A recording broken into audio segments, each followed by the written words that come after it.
Grenada, Mississippi. We're at Kirk Academy tonight, the opening game of the 2020 football season, opening up with the Carroll Academy Rebels from Carrollton. I'll be joined tonight by Dr. Cannon Beisel. We're about 11 minutes away from game time, and Cannon, looking across there, the governor's order of no more than 2 people per player. It looks like we've abided by that. I think we had anticipated this being a big gate before all this happened, but with that, Carroll, there are a few people across the way and a few people under us, so that had an effect on the crowd. The weather has cooled off. I think there's rain just north of us, but hopefully it'll stay away for the biggest part of the night. I know we went down there last year and it hadn't rained in a couple of months, and then about halftime it just was a monsoon. So we hope to stay away from the rain tonight. So, Cannon, we the colleges start off with what me and you used to call coaching travel ball together, a Rudy Poo game. We don't start off with a Rudy Poo game here this year, do we? No, we do not. Not tonight. We will be playing a team that, correct me if I'm wrong, Chris, lost in the semifinals of the state playoffs last year in AAA, Carroll Rebels. Lost to the eventual champion St. Joe, and I think they had St. Joe beat to the very end. They were a senior-heavy team last year, but have a very good 9th grade class. We've talked about them. I think I looked, they've got, it's about 10 or 11 sophomores that are very experienced and very physical. Then you sprinkle in a couple of seniors with them, and they got a couple of good senior running backs, a couple of good senior linemen, so just a well-balanced team. There'll be a tough challenge for the Raiders here in the opening game of the 2020 season. So let's go back to the station, take a 2-minute timeout. We'll come back. We'll have the start lineups for the Raiders, and I didn't get a chance to get the Carroll Academy Rebels, but I was watching, so I think I can give us an idea. I know we have a bunch of Carroll Academy fans following us tonight, so I'll try to get I'll get them mentioned, and then we'll go from there. So let's take a 2-minute timeout, go back to the station. Again, we're here at Kirk Academy, where the Raiders are playing host to the Carroll Academy Rebels. So let's take a 2-minute timeout. We'll be back in 2 minutes. You're listening to Kirk Raider Football here on Star 92. All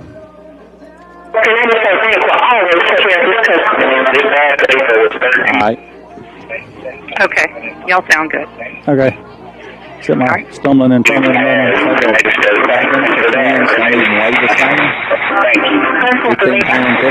Identical twins.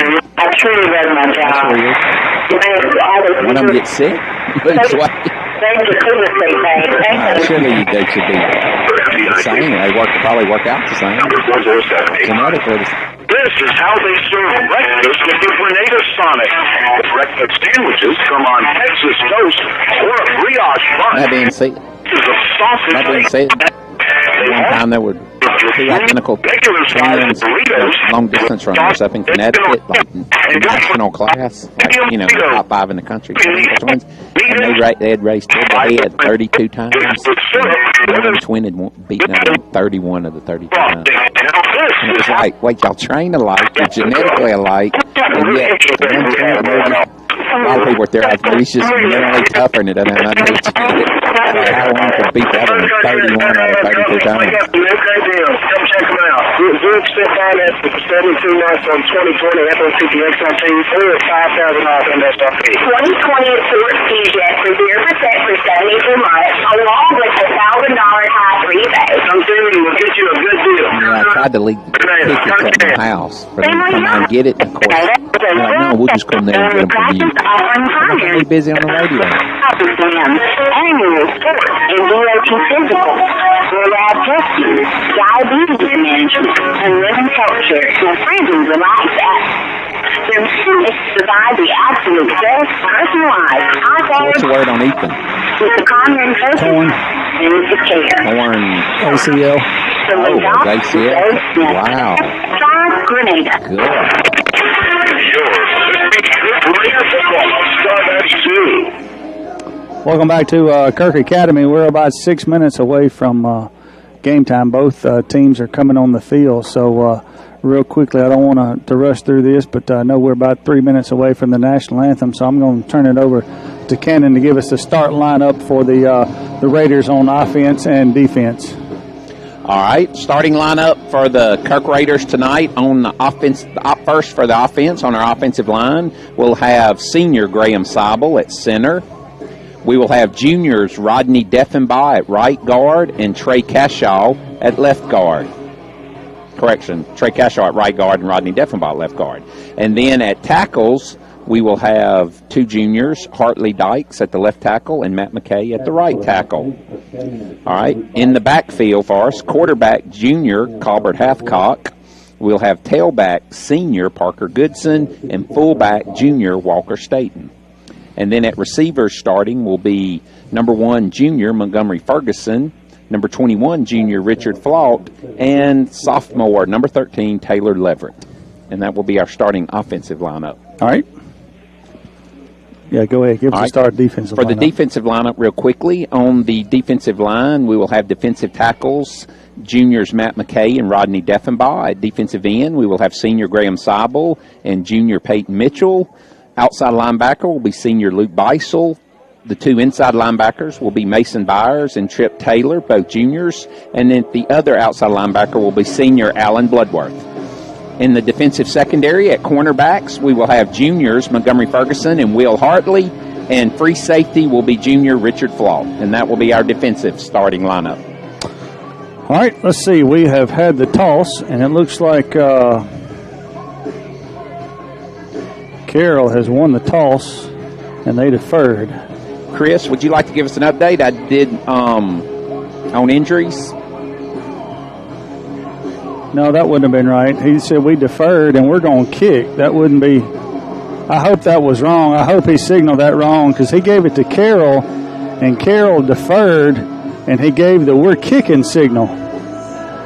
So I hope that is not right. That would mean Carroll would get it both halves. So I hope the officials have had are kind of getting used to each other. They met pregame with the coaches and that was determined with the coaches. So I hope that was a mistake on the officials. We'll see here shortly. You ask about injuries. I talked to Thomas Presley today, and the news with Ethan Presley from last week was not good. We had hoped it would be a lot better than it was, but it is a torn ACL on his left leg. Last year, when he was in the 9th grade, he had torn ACL and MCL, had surgery, and came back about October of last year at football and played the last couple of games in the playoffs. And I think it was the second play into the scrimmage or into the jamboree up at North Delta. So our thoughts and our prayers go out to Ethan and his family. Will Hartley, who was banged up last week with a shoulder injury, will be back tonight. It was just a stinger. I knew that was coming in the steel jump.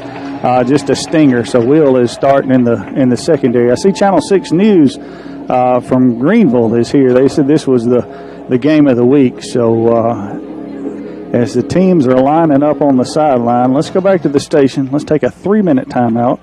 We're going to have the prayer national anthem, and then we'll be back with a kickoff. You're listening to Kirk Raider football right here on Star 92. Attention. I would consider Grenada home. I've been in this area my whole life. People here in Grenada are very genuine, and we believe in family. Even before I became owned as an agent, my home, my car insurance, and everything was with Farm Bureau already. We're here in the community. I'm a phone call away or a text message away. Anything happen, I'll be there for you. At the football games on Friday night, we're there. The baseball games, we're there. I am George Chandler with Farm Bureau Insurance in Grenada. We are the home team. And I'm State Bank will always take care of its customers. This past April was 13 years that Grenada State Bank has been involved in the Grenada community because of the trust that this community has in Grenada State Bank. And for that, Grenada State Bank says thank you. Personally, for me, I've worked at the bank for many years. I truly love my job. Grenada State Bank will always be here for you. Grenada State Bank, a branch of Cleveland State Bank. Bank on a better future with us. Member FDIC, Equal Housing Lender, NMLS number 407859. Here at Winona Tractor, you can pay with one of the 3 C's: cash, quarters, or credit card. We've got the all-new Kubota MX5400 cab tractor. Haul with it, you can rake with it, you can do your food plots with it. What about this little Kubota unit right here? Yeah, and folks, don't forget, like Robbie said, we can build a variety of package deals here at Winona Tractor. If you'll buy this one, I'll even throw Robbie in. Folks, when you think tractor, think Winona Tractor and Equipment. When you're a child or even you yourself. I'm Joe, and Jake will be here in just a minute. We're at the world famous Kirk Brothers Sunsets, and we're here to tell you we got 100% guaranteed credit approval. No credit, bad credit, and good credit. We're here to help you. Why does everybody come to Kirk Brothers Sunset in Grenada, Mississippi for their vehicles? Because we're world famous. World famous? Yeah, we're on the web. And if we can't take the vehicle to you and you got to fly in, we'll even pick you up at the airport. Pick you up at the airport. Don't miss out on the summer clearance event at Kirk Brothers Sunset in Grenada, Mississippi. And if you've got someone between or 7 who got their cell phone number, you can call them with any questions. Hey, you keep up with the scoring plays too. At like halftime, I say, Cannon, give us a rundown on the scoring plays. At Domino's, we're more than just pizza for $5.99. We're $5.99 bread twists, $5.99 sandwiches, $5.99 pastas, $5.99 chicken, and yes, $5.99 pizza too. We didn't stop at pizza, and you don't have to either.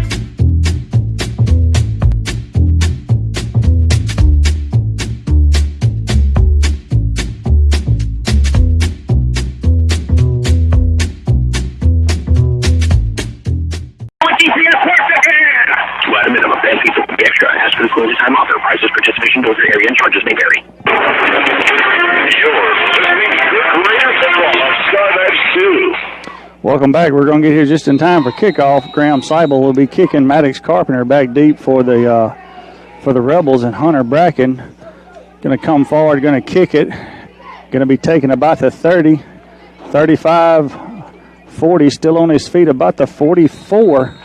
So short kick and a nice return there by Hunter Bracken. Returned it to the 44. So good field position for the Rebels, Cannon. Yeah, I got Garrett Benson in there leading the way on the tackle, Chris, with some help from teammates. But he was the first one to make contact on the tackle. Well, Cannon, we said that Carroll deferred, and we were hoping it was wrong that they gave us the kicking signal, but we kicked off. So we'll see. The Rebels got a receiver left. A slot back right, quarterback's in shotgun, running back to his right, going to put a guy in motion. That's Bracken, going to hand it off, going to cut it to 45, still on his feet up over the 50 to about the 48. Mason Byers with the tackle, Chris, but unfortunately 6 yards downfield. Big gain. He didn't hit the hole hard, but he read his block, and then made the cut and picked up a good 8. So bring down 2nd and 2. Brennan Blaylock's your quarterback. Hunter Bracken and Braxton York are your running backs. Quarterback takes a snap, gives it to the fullback. It's going to be across the 45 to inside the 44 for a first down. That was Walker Staten on the tackle, junior Walker Staten on the tackle, Chris. Got a big push up there from the lineman, Cooper Beck, Christian McCluskey, Drew Haddon, Asher Hockett. Big guys up front. That was Mathis Beck in the backfield that time with the carry. So they got a receiver left, 2 wingbacks kind of behind the tight end, quarterback in shotgun. Blaylock back to throw, going to throw it deep across the middle. Looked like there was some pass interference, and there it comes. I thought there was a lot of contact there from the Raiders. Held him up there. That was Montgomery Ferguson in on the coverage, Chris. But, yes, there was definitely contact before the ball reached the receiver. I tell you, he had one-on-one coverage out there, and I don't know if he doesn't grab him. That was what I would call a long slant. If he catches that, it might be to the house, so that might be a good 15-yard penalty that will give the Rebels their second first down of the game. Game just underway, 11 minutes, 8 seconds left to go in the first quarter. That will be a first down. It'll be down to the Raider 29. Rebels will come to the line quick. Blaylock will go under center this time, have Mathis Beck is in the fullback. That's Bracken and York at the split backs. Going to send York in motion, pitch it to him. Come up, going to be hit in the backfield, but still going to fall forward for about a yard. That was Will Hartley stepping up to make the tackle, but yes, he did let him fall forward. Although we had good pressure at the point of attack, Chris, with the initial defender didn't catch the number standing up the blocker. It's going to be that. I think that's Peyton Mitchell out there. You know, I've always bragged on Peyton, just overmatched sidewise. But I tell you, the heart and the grit he has, I just think he does a good job at defensive end. Rebels in that same formation. Blaylock under center, going to give it to the fullback up the middle. Going to be hit at about the line, stays on his feet. Going to get down inside the 25 to about the 24. Once again, fell forward, Chris, for like what looks like an extra 2 yards on the fall forward. Had him look like about the 26, and you think, that's just 2 yards, but that's 2 big yards. Going to bring up third and about 6. I'm sure this is 2-down territory for the Rebels. That's 8. Noah Beck is at wide out. He'll be out to the right. Blaylock will be in shotgun this time. Going to take the snap. Going to roll right. Going to throw a quick out.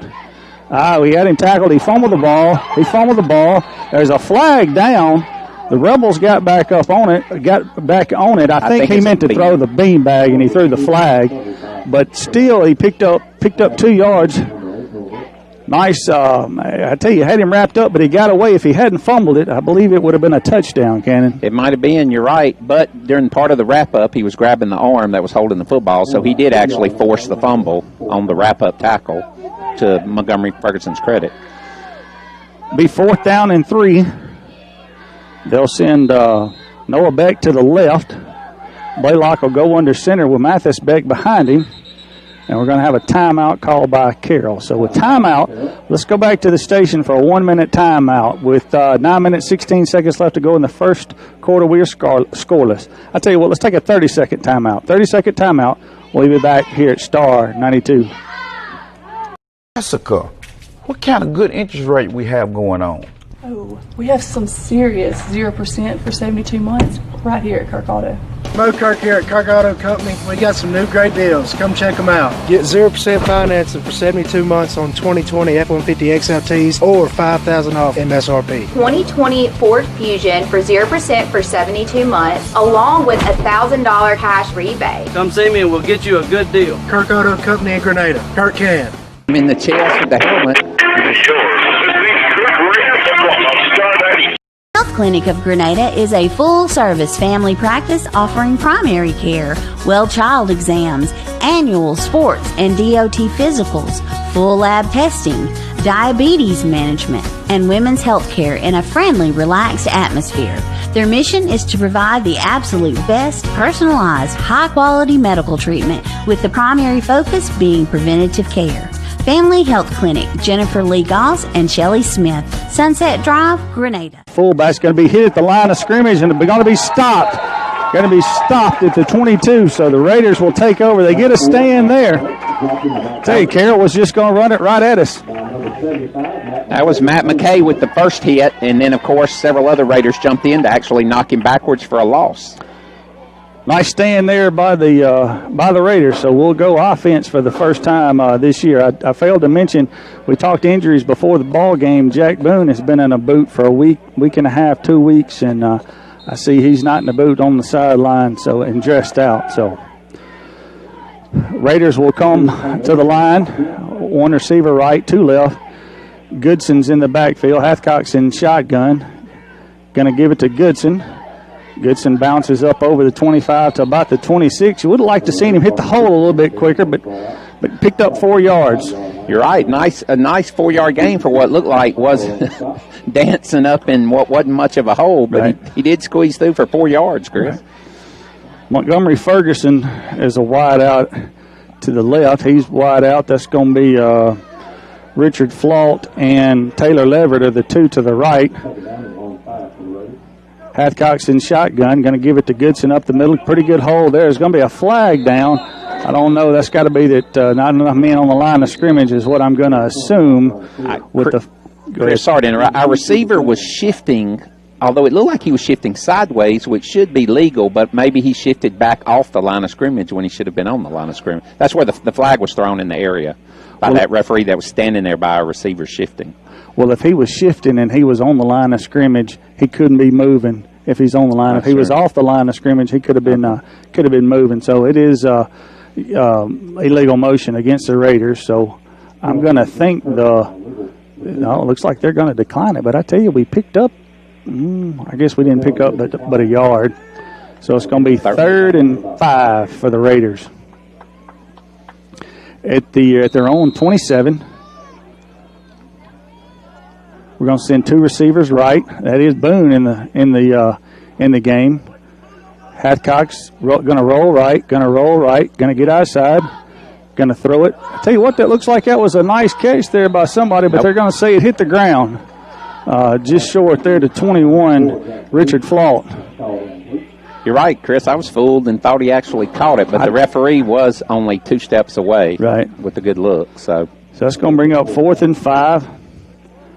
Raiders are going to be forced to punt. Colbert Hathcock will be back punting. They're going to send, I'm sure that's going to be Hunter Bracken. No, that's going to be Braxton York back along with Noah Beck. So Hathcock's going to take the snap about the 10, probably kick from about the 15. Snap is low. He gets it, going to get it away.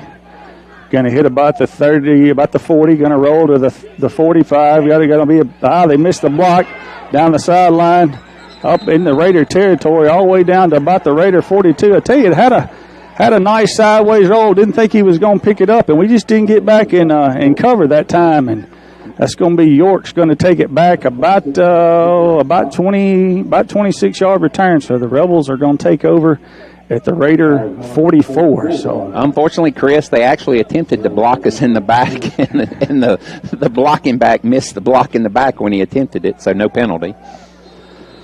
Rebels come to the line. Brennan is under center. I tell you what, they got flags on the play. I don't know, they might be calling too many men on the field on us. Yep, because McKay is going to run off. So a legal substitution on the Raiders will give Carroll a free 5 yards. So it'll be 1st and 5. Can't give the Rebels free yards there, Cannon. They're too good. No, we're already fighting an uphill battle, and we're just weighing ourselves down with penalties. We're trying to fight uphill and carrying extra weight with every penalty. Blaylock under center with Beck behind him. Going to send York in motion, pitch it to him. Going to be a nice tackle there, about the 38 for a 1 yard gain. That was Mason Byers up with a hit. That was Mason Byers with the initial hit that picked him up off the ground and dumped him. I tell you, Carroll runs instead of 2 tight ends. They got those 2, I'm calling them wing backs, that are off the line of scrimmage. And then they got the quarterback that's under center or in shotgun, and then they've got a wide out, and then they've got a fullback. So this time they're going to send 2 receivers to the right. They are very much overloaded right with tight end, 2 receivers, and a flanker to the right. Blaylock's going to hand it off. Going to be tackled. I tell you what, there's a loss on the play. Give your son some credit there, Cadden. That was Luke Beisel coming across the line to make a tackle for a loss. I actually thought Carroll got away with the penalty. The flanker backed up and then started back towards the line before the ball was snapped. Right. Which, correct me if I'm wrong, Chris, but you can't move towards the line of scrimmage in anything but the XFL. Right. 3rd down and about 5 here for the Rebels. They've attempted 1 pass, and I know Blaylock can throw the ball, so we don't need to relax like he can't. They're going to send 2 receivers to the left. Running back is to Blaylock's right. He's in shotgun. He's going to take the snap. He's going to roll. Got a guy wide open in the flats. Catches it about the 30. First guy misses down to the 20. Inside the 20 going to be pushed out of bounds about the 19-yard line. So he was wide open, Cannon. Yes, I'd obviously break down in some type of coverage when they're that wide open downfield. Mason Byers closed to make the tackle, but it was well downfield. That was Noah Beck on the reception for the long gain. So Rebels have 1st and 10 just inside the Raider 20, 6:24 left to go in the first quarter. Blaylock's in shotgun, going to hand it to York. Braxton York. Still on his feet, down to about the 15, inside the 15. I'm sorry, that's Hunter Bracken on the carry then. Walker Staten wrapped him up for the tackle. I tell you what, we had two guys that looks like Flawed and Byers getting up slow on the play, but they're both up. Going to bring up 2nd and about 5 here for the Rebels. Tell you what, their offensive line, looking at our defensive line, their offensive line is just a lot bigger. Same formation for the Rebels. Blaylock's going to hand it off. Going to be Peyton's got him in the backfield. Holds on. There comes a flag. Bracken is going to get the ball down inside the. Let's see where they're going to mark it. 11. I don't see him marking it yet because I guess the flag must be on them, on Carroll. Well, we certainly weren't face masking, so I would have to think it was a blocking penalty. But they hadn't even spotted the ball for the end of the run yet. They brought the ball back to the flag, and I think, I get York and Bracken mixed up. So that's a personal foul. That the hands together mean like an unnecessary block, an old blind side block. So if they can't see you, you can't just tee off on them. So that's going to be a 15-yard penalty, I think. They're still going back to the 25, back to the 29. Chris, Peyton Mitchell made great penetration, but grabbed the running back, but the running back actually carried him downfield for several yards. Yeah. Not that it mattered with the penalty, but Peyton did come across the line good and actually hit him behind the line, but got drugged by the running back. 2nd down at the 29 is going to be 2nd about 19. I tell you, they got a tight end on this side, one-on-one. I would be looking for them to throw to 10. Let's see if they go that way. Blaylock's going to look to run left, going to be hit in the backfield, hold on to him, and now they're pushing him back now. So he's going to pick up about 2, going to get him to about the Raider 28. Nice tackle there, Cannon by a host of Raiders.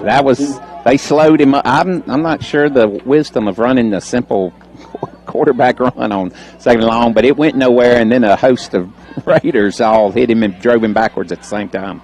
Well, I hate to brag on him, but I've seen Blaylock, the sophomore, run over a bunch of folks since he's been in about 4th grade Pee-wee. So tough kid. So they're going to send one receiver right in that same formation, the 2 backs behind the tight end. Blaylock's in shotgun. He's going to roll right.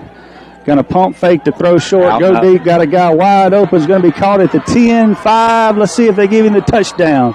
Touchdown, Rebels. Who is that, Cannon, on the coverage? Got beat Montgomery Ferguson on the out and up. Just got beat on the out and up for a 29-yard touchdown pass from that's going to be from Blaylock to Noah Beck. That's one thing you can't give up with 19 yards. Give him the out, but he bit on the out, and he was wide open. So the Rebels take the early 6-0 lead. Yeah, it was kind of sad to see he bit on the out because the quarterback never even pumped fake on the out. No, he really didn't. It was never a pump fake. It was simply a roll out and throw it downfield. Rebels are going to go for 2. They look a little bit disorganized on their offensive play here. They're still shifting around like they're not. 2 receivers right, 1 left. Blaylock's in shotgun. Going to take the snap, going to look right, going to throw it up for the tight end. Off his hands there, Hunter Grantham. Nice pass there by Blaylock, just off his fingertips. So the 2-point conversion is no good. So with 4 minutes, 39 seconds left to go, the Carroll Academy Rebels strike first, taking a 6-0 lead. Let's take a 1-minute timeout. You're listening to Kirk Raider Football right here on Star 92. Hey, I'm Joe. Health Clinic of Grenada is a full-service family practice offering primary care, well-child exams, annual sports and DOT physicals, full lab testing, diabetes management, and women's health care in a friendly, relaxed atmosphere. Their mission is to provide the absolute best, personalized, high-quality medical treatment with the primary focus being preventative care. Family Health Clinic, Jennifer Lee Goss and Shelley Smith. Sunset Drive, Grenada. What you got cooking? How about cooking something? Carry your groceries to your car at the Grocery Basket in Grenada. You will see helpful, friendly staff from the minute you walk in until the last grocery bag is placed in your vehicle. They offer fresh produce and their meat is cut daily. The neat and clean environment will enhance your pleasant shopping experience. The Grocery Basket, 1770 Commerce Street, where we put more in your basket for less. Like them on Facebook. Good luck to the Kirk Academy Raiders from everyone at the Grocery Basket. Lost Pizza in Grenada, that is. A menu filled with appetizers, salads, sandwiches, build your own or signature pizzas, Mississippi Delta hot tamales, dessert, and a new selection of lunch specials is what you'll find at Lost Pizza. It's an outstanding atmosphere for birthday parties as well. It's no wonder they were voted Mississippi Magazine's best pizza in 2019. They're open 7 days a week. Go Kirk Raiders from everyone at Lost Pizza, Grenada. We follow it with the bad play. Luke Beisel makes the tackle in the backfield, puts him in long. We leave a wide receiver wide open. We have him in 3rd and 19. We leave a wide receiver wide open the next play. Let's see. The Raiders are going to send deep Taylor Leverett, Montgomery Ferguson. So you got a sophomore and a junior kicking off for the Rebels. And it looks like they're going to want to kick it short. Is that 10? Can you see his number? No, Alan sorry, Bloodworth. Chris. He's standing sideways. The kicker. 10. Yeah, it is 10. I think it is 10. Hunter Grantham. So the Raiders need to answer. Like I said, played good defense. All but about 3 plays that drive, but they were killers. So Rebels are going to kick it off. The way they've got it lined up, they're going to kick it left, and I think that's Will Hartley over there. I hope he's looking at the ball. It looks like he's looking at the guys coming downfield. I think that's also Walker Staten is short. Rebels coming forward on the ball. Going to kick it to Ferguson. He's going to take it about the 10, up to the 20, 25. Going to be taken down. I thought it was a face mask, too. Sorry to interrupt you, Chris. It looked like it was a clear face mask. Referee standing 3 steps away. Going to be taken down at the 27, so a return of about 17 yards for Ferguson. Raiders will start 1st and 10 there. Now they're going to give it to him up at the 29, so about a 19-yard. Ferguson actually did. He made the first guy miss around the 20-yard line, got an extra 9 yards. The last man caught him, and like we said, it sure looked like he had his hand on his face mask. Not twisting it around, but did have his hand on his face mask when he tackled him. Right. 2 receivers left. That's Flaut and Ferguson. Boone is to the right. We got 2 backs in the backfield now. Staten and Goodson alongside Hathcock in shotgun. Going to give it to Staten, who's going to be hit about the line of scrimmage. Still on his feet. Going to be pushing to about the 30. They're going to give him a yard. So it's going to be second and 9. No hole there, Chris. That basically summarizes that play. Well, run off tackle with no hole, 1 yard gain. Raiders are going to be second and 9. Need to get a first down or 2 here just to kind of get some of the momentum back or neutralized, however you want to say it. Boone and Flaut to the right, Ferguson to the left.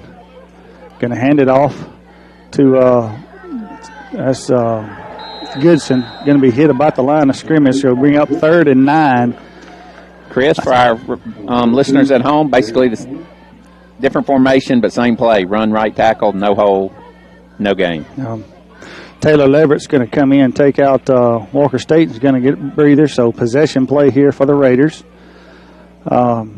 You'd like to be where you could maybe either pass or run on 3rd down, Cannon, but on 3rd and 9, you're kind of you got to throw it, and we're sending 3 receivers to the short side of the field. Boone's going to be one-on-one to the top side with Beck. Hathcock sends Flaut in motion back to the right. He's going to drop back. Going to throw it out to Flaut. It's going to be called. Lee slipped down. I think he would have had a chance to have the first down, but slipped down at the 36. Needed to get to the 39. You're right, Chris. The tackle was going to happen right around the 38 to 39 yard line. The defender was there waiting on him, but he slipped down short of the first down, short of making the hit at the first down marker. Nice nice catch and nice throw. I think he just planted to make a cut. Feet went out from 100. It was a nice throw. He led him on an out. He caught it on the run, full run, turned up, but unfortunately lost his footing on the grass. I think that's York back deep again for the Rebels. Hathcock will be taking a snap at the 20. We'll be kicking from about the 25. He's going to catch it about the 30 and going to be taken down there at the 30. So about a 44-yard punt there from Hathcock with no return. So that's about where the last one ended, but they had the big return. So the Rebels will take over at their own 30 with 2:11 left to go in the first quarter. Cannon is cooled off. This is a lot better than 90-degree heat, isn't it? Yes. As much due to the clouds in the sky, the sun really we hadn't seen much of the sun even 2 hours before kickoff, Chris. Right. We're enjoying the best of both worlds, cloudy and no rain. Rebels come up in the same formation. Blaylock's under center. Going to pitch it to 22. That's a new back in there. He's hitting the backfield but stays on his feet. That's Lofton Holly, sophomore, stayed on his feet after being hit in the backfield, but it's going to pick up about 6. Right, Chris. It looks like Peyton Mitchell actually made contact in the backfield, but he bounced off of him and unfortunately kept his feet driving for a nice gain. You know, I think we're both kind of limited on numbers. They've got about 20 on the roster. We got about 26. They're pushing us around right now. Same formation. The receivers to the left. We got whistle blowing here. Flaught's going to come out. Let's see. He's going to be. I don't know if he got hit or if his stomach was bothering him. If he got too much water, but. Well, Chris, I think you call that in the old term upchuck. Yes, that was it. Taylor Leverett's going to be in at free safety now. 2nd down and 4. We're going to call it 4. I hope Floss just dehydrated. He came out and midway off the field lost some fluids. Same formation for the Rebels. Send it back, kind of bobble it. Ball's on the ground. Looks like the Raiders have it. Blaylock didn't get the snap clean and still tried to hand it to Panini, and the ball was on the ground. Who was at the recovery? Matt McKay. You're right, Chris. The quarterback bobbled the snap. The running back was past him, and he tried to reach forward and hand off. He made the classic mistake of should just follow the running back through the hole when you miss the handoff, but he kept trying to make the handoff way out in front of him. It was a fumble, and Matt McKay was right there on the spot for the recovery. Raiders take over at the Rebels 37 with 1:18 left to go. We're going to have 3 receivers to the left and 1 to the right, that being Boone, Goodson, in the backfield alongside Hathcock, who's going to take the snap, drop straight back. Going to throw, hits Leverett. Leverett drops it about the 35. Wouldn't have been but about a 3-yard pickup, but as Jack Crystal used to say, hit him in a bad spot.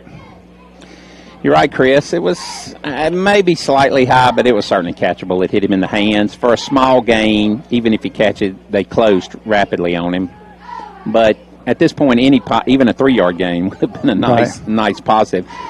Since it appears our offense is having to fight for like 4 downs to get a first down. 2nd and 10, Garrett Benson is in. Boone is receiver to the right. Hathcock's going to roll to the left. Got room to run if he'll tuck it. Going to throw it. Nice catch there about the 24 to Montgomery Ferguson. That's going to be enough for a first down. So Ferguson right there on the sideline catches it. Nice throwing catch there from Hathcock to Ferguson. Yeah, Chris, I'm going to have to argue he definitely should have thrown that ball since the receiver was wide open. He maybe could have kept it for 5 to 7 yards, but a clear first down on the throw. Okay, our first disagreement of the night. It was a nice rollout. Colbert had about 3 defenders chasing him right on his tail on the rollout, so it was good he didn't stay in the pocket. 3 receivers right, 1 to the left. Goodson alongside Hathcock in the backfield. Hathcock's going to roll right, going to roll right, going to roll right, stay on his feet. Going to get away and get to throw it away. So does a good job of getting away, getting that thrown, because he was looking at about a 10-yard loss. I don't know. It looked like he was kind of hit late back there. Cannon, did you watch the rest of the play? Unfortunately, no. But I would, unless he fell down because he clearly got the pass off, I turned to watch the receiver, and then yet he's laying on the ground with the defender standing by him. So I'm not sure about that. But, no, I was guilty of watching the receiver downfield. Lead referee Tim Cook from Kosciuszko on the call. So no call. 2nd and 10. 3 receivers right, 1 left. Hathcock with Goodson to his right. going to take the snap, going to swing it out to Goodson with some room. I think they're going to call a late hit there on them. Or surely it wouldn't be no. If they're holding it, they're going to call that as a hold on us. Yep. Looked like it was thrown right at Hartley Dykes. I tell you, I thought Colbert was hit kind of late too. I thought that was kind of what it was a chance. Well, it was close. The defensive end crashed in. Colbert dumped it right over his head to a receiver, and it looked like the defensive end was already launching himself at the quarterback. So it is going to be a hold. It's going to be a 10-yard penalty. Going to take it back. Let's see, they're still going to the, so back to, we're going to call it the 35. Unfortunately, Chris, it was an unnecessary hold. Yeah. Now, you say necessary holds would actually spring a long play. That play was going for what it went 5 or 6 yards. Even with that, you didn't need the hold. It was a quick dump pass. There was no even need. The hold benefited not at all. 2nd and 21. 3 receivers right, 1 left. Hathcock's going to take the snap, going to be pressured. Now going to roll.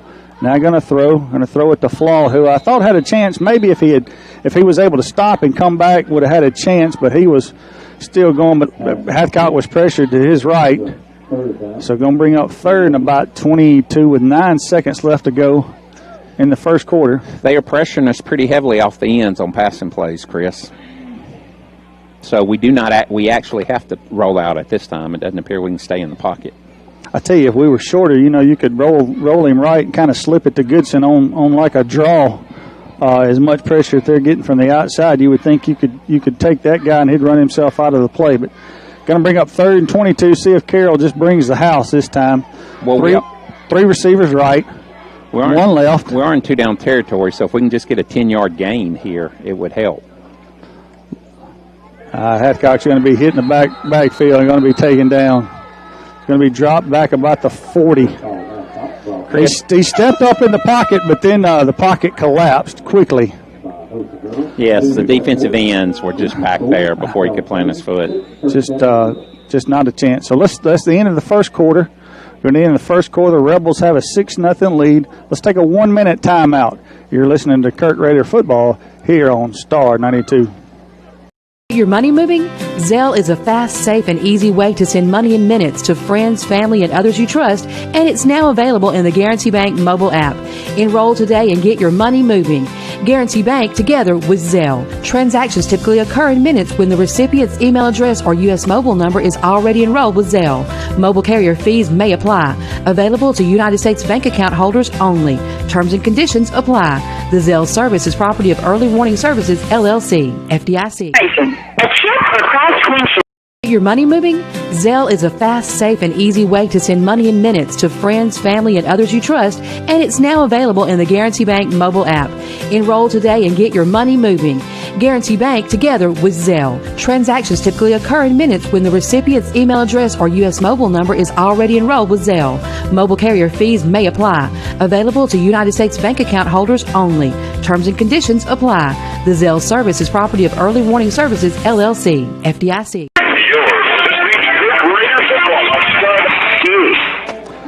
Welcome back to Kirk Academy as we get ready to start the second quarter. The second quarter is the first quarter will be brought to you by Kirk Auto Company. For all your automotive needs, Kirk can help you out.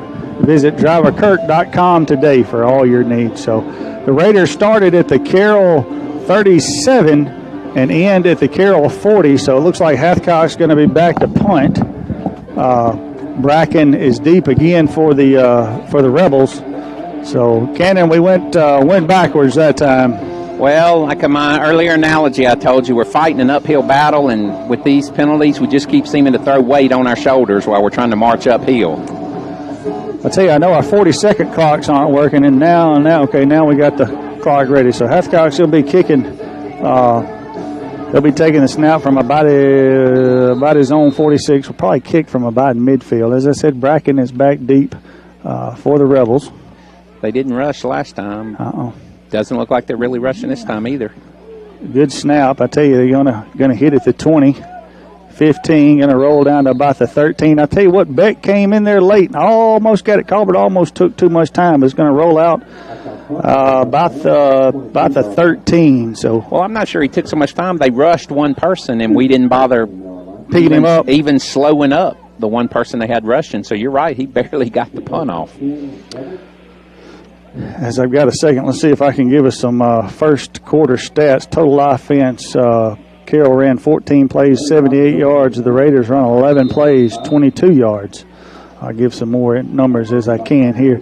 Rebels come up to the line, same formation. The wide receivers to the left. Blaylock's in shotgun. Looks like they had some movement. Going to give it to 22. You're going to run in really to the back of his own man. Looked like there, Cannon. Well, it was a nice tackle there. Lofton Holly Trip was Taylor. Trip Taylor on the tackle. Going to pick up about 2. That's Lofton Holly in. I thought he initially had much better blocking and looked like he was going to go for 5 to 8 yards, but Trip Taylor closed down and kept it to a 2-yard gain. Luke O'Brien is in for the Rebels. It's 42, William Penny in the backfield. Blaylock's under center, going to pitch it to Holly. Holly hits the hole hard, going to be back up over the 20 to, I'm going to give him the 20, so he's going to bring up third and about 3. So possession play here for the Rebels. Same basic play, except instead of a handoff, it was a pitch to the flanker cutting back to the right. Blaylock was 3 for 3 in the first quarter, 50 yards, a touchdown. Hathcott was 2 of 6 for 21 yards. The leading rusher, Hunter Bracken for Carroll, 4 rushes, 16 yards. Third down and 3. Blaylock's under center. Sends the back, going to give it to the fullback. Big hole there up the middle.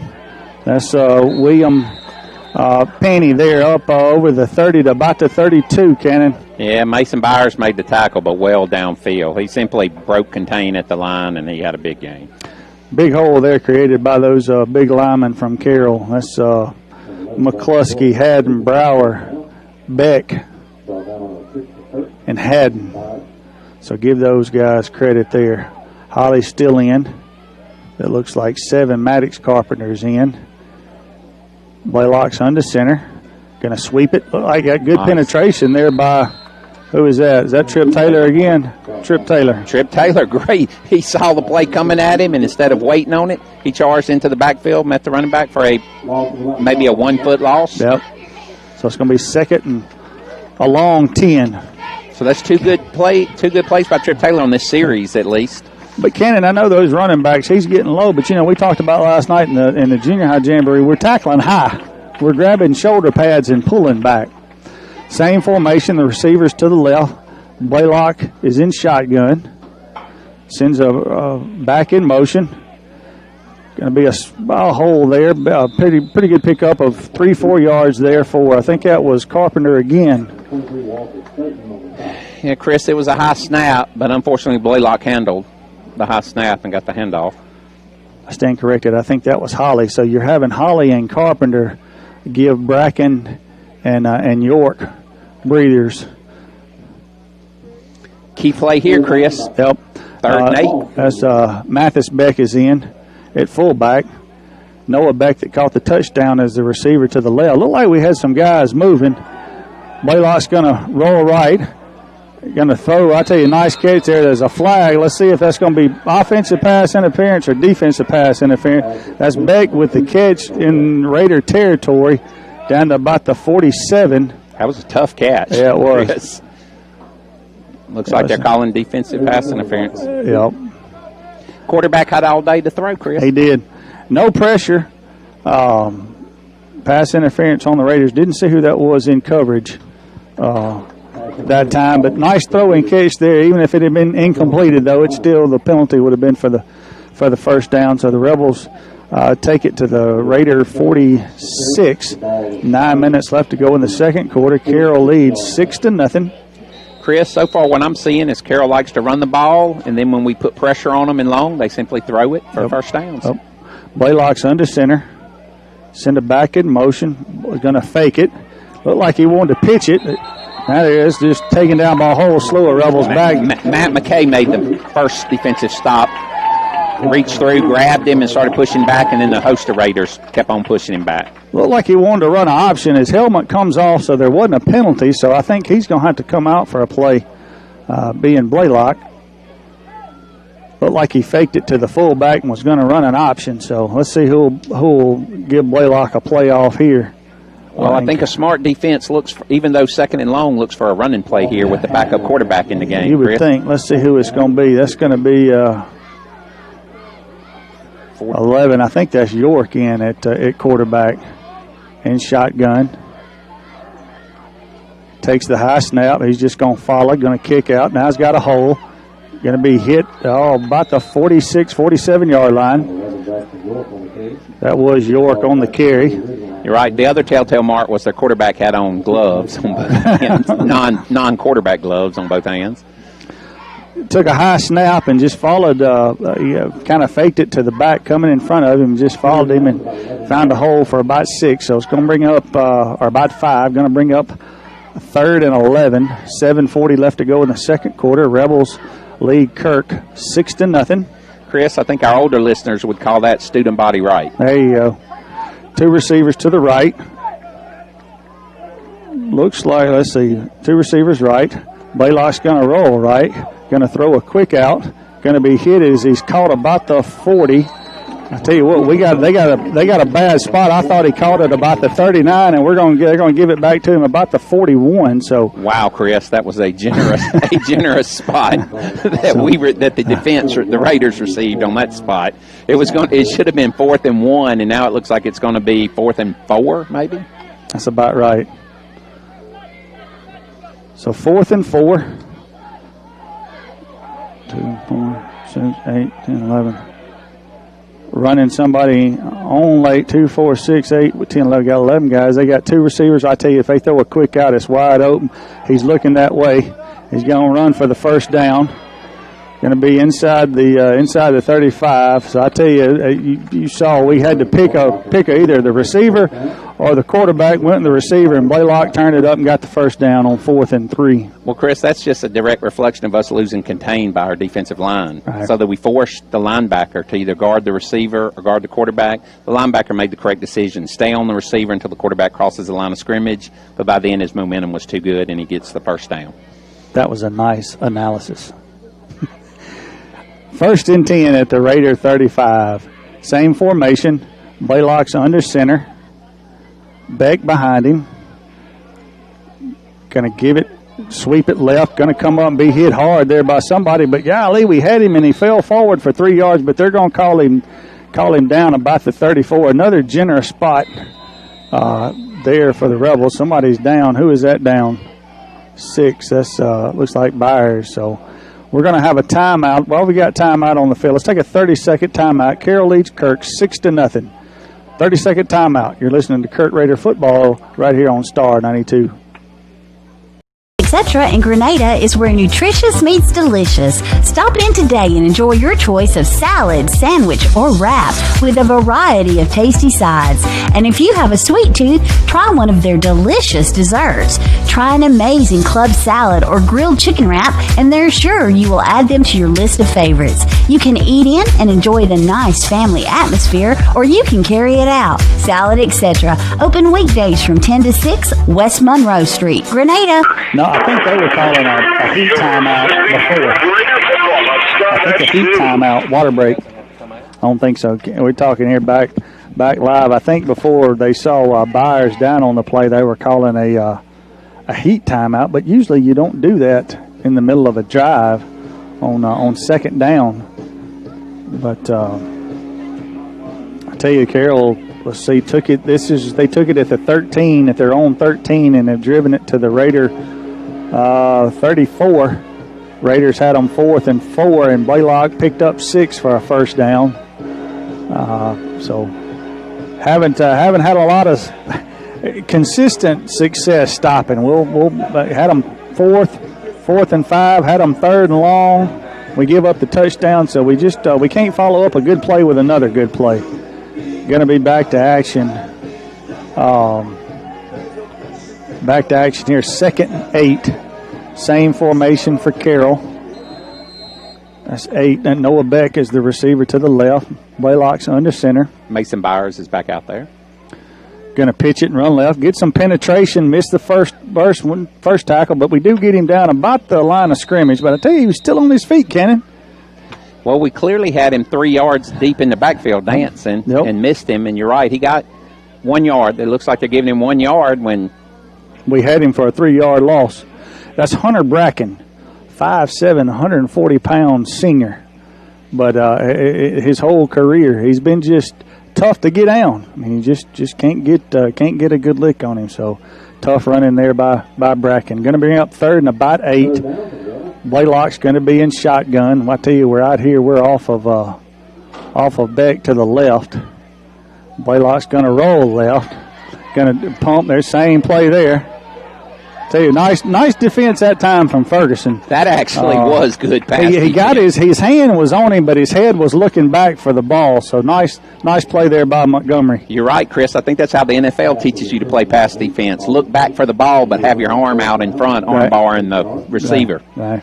Going to bring up 4th and 8 for Carroll at the Raider 32. Ferguson better get ready because the wide side of the field is right back to him. And on 4th and 8, I wouldn't expect a handoff up the middle on 4th and 8. It might be a running play, but it'll be something more than a routine handoff. Be nice if we could blitz somebody free right up the middle. They got 2 receivers to the left.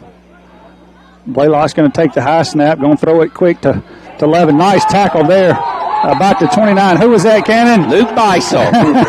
Yes, he hit him a little higher than proper tackling technique, but he wrapped him up around the shoulder pads, and because Luke was so much taller than the receiver, he had good leverage to basically pick him up at the shoulder pads and throw him backwards. About a gain of 4, so they're going to, 6. Their ball was completed about the 30, and Beisel looked like a spider. Looked like he had a bunch of arms around him and held him up and got him to the ground. That was Braxton York on the catch, but the Raiders hold and will take over at their own 29 with 4:50 left to go in the first half. Kenny, if we could just get a couple first downs and get out of here with no more scores, you'd feel like you've probably won the battle here. I think if you could pick up 2 first downs, you can probably run it out. But Staten to Hathcock's right, Goodson to his left. Going to take the snap. Goodson's going to run. Going to be hitting the backfield, taken down at the 28. Just had no success there. That play didn't have a prayer, Chris. The right side of our offensive line collapsed, as well as we didn't hit the non-existent hole hard. A 72 Cooper Beck and 42 William Penny were there on that side. So it's going to bring up 2nd and 11. I tell you, I don't know what you do with it. They've got 3 down linemen, and then they've got, looks like a whole bunch of linebackers is what they've got. That's 3 down linemen down and 4 linebackers. Hathcock's going to take it, give it to Goodson. I can tell you, Parker was kind of running timidly then. He gets it up over the 30 for about a 2-yard gain, but Parker didn't hit the hole like I've seen him hit it before. Clock's going to go under 4 minutes left to go in the first half. Chris, I'm not sure that we don't tell Cobber to run the play clock down before we snap this ball. Well, and you see, it's a 40-second clock, but our clocks aren't working. But doesn't the referee give us a warning? Yeah, he'll give us some kind of signal. So it looks like the Raiders are going to catch their breath here, getting the play in. I see Coach with headphones. I wonder if there's anybody up here they're talking to. 2 receivers left. We still have our timeouts, don't we? Yeah, and here we're going to call one. So timeout. 3 minutes, 23 seconds left to go in the first half. Carroll 6, Kirk nothing. Let's go back. Let's take a 30-second timeout. You're listening to Kirk Raider football right here on Star 92.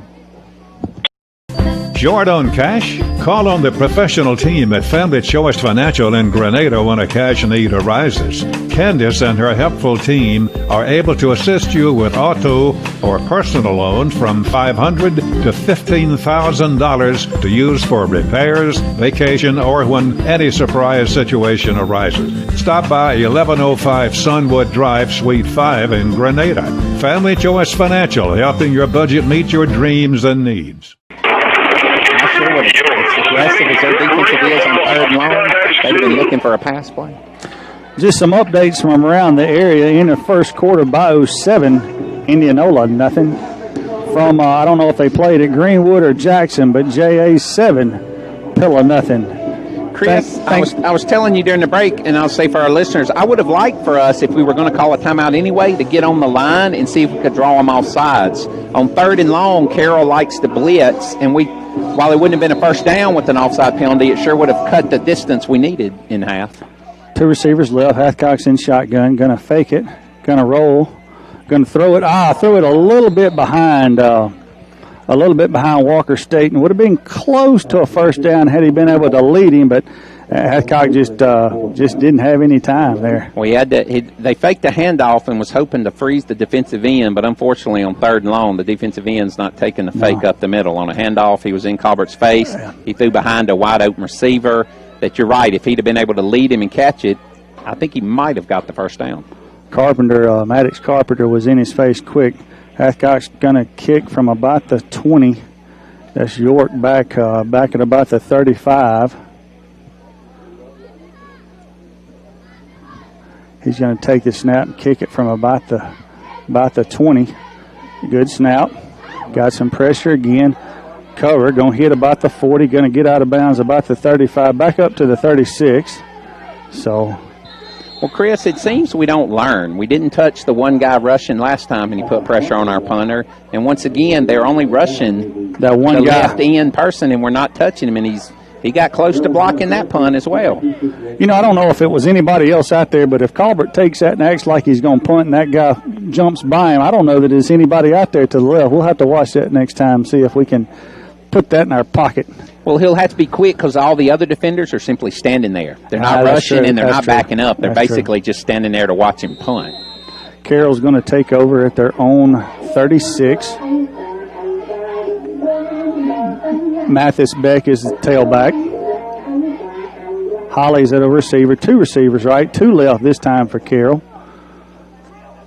Going to give it to Beck up the middle. Big hole. He might be gone. 50, 40, 30, 20, 10. Touchdown, Carroll. About a 64-yard run there for Mathis Beck. They had two receivers right, 2 left, and just kind of a handoff up the middle, and he was to the, I don't know that he ever got touched, Cannon. No, I don't think anyone touched him the entire play. So the Rebels are going to take a 12-0 lead. Let's see if they go for 2. Go for 2 here, and it looks like they are. So I tell you, not being able to run any clock and get out of the first quarter only down 1 score is tough. 2 receivers right, 2 left. Beck's alongside Blaylock in the backfield. Going to look left. Going to be hit. Breaks free. Still on his feet. Tell you what, I don't think he got in. He didn't. I tell you what. Wow. Somebody lowered a lick on him because I thought there is no way he's not getting in. Who was that? Richard Flott, I believe. Is that who it was? 21. Yeah, he hit him right at the goal line and made him reverse. I tell you what, in my 3 years of doing this, that might be the hardest lick I've ever seen a Kirk player lay on somebody.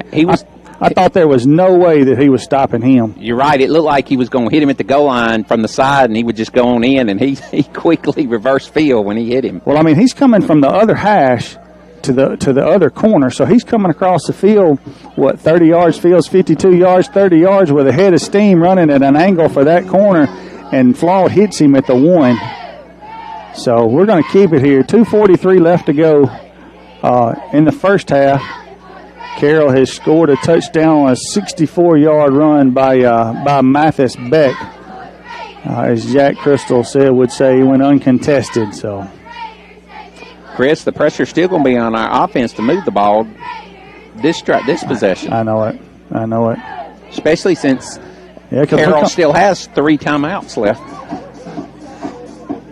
Some other scores that I think I got an update on Indianola 7, Indianola 0 at the half. We'll try to get you some scores at the half. We'll have halftime stats provided by Scott Short, and we'll talk about junior high and other activities going on here at Kirk. That's 32. Jacob Haybig is back deep, along with Montgomery Ferguson. Taylor Leverett. This time he's angling the ball to the right instead of the left, kicking it. That's Hunter Grantham's going to be kicking off for Carroll. Going to come forward on the ball. Going to kick it, just let it go out. Somebody's got to get on it now if they don't get it. I tell you, who was that just looking at it? I guess it did go way out of bounds, but Bloodwater sat there and just, look, ball's going to go out about the 34. Well, Chris, in his defense, I think it was more clearly going out of bounds from his viewpoint than from our viewpoint. Okay, there's another nice analysis by Dr. Kenan Beisel. 2:43 left. I think he had a lot better look at based on the angle where he was versus our angle. You're right. I thought it was going to die in bounds, but it went out of bounds. I think it hit up almost the track. 12 feet high, 12 feet in the air, it went out of bounds. So I think you could tell where it was going. Raiders are going to take over at their own 30, about their 38. 2:43, trailing 12-0. We still need a first down, Chris. Yep. I mean, 3 handoffs up the middle, 3 timeouts, and they got the ball back with time to score. 2 receivers right, 1 left. Goodson in the backfield with Walker Staten. Going to hand it off. There he is running pretty hard there. That's going to be a pickup of about 4.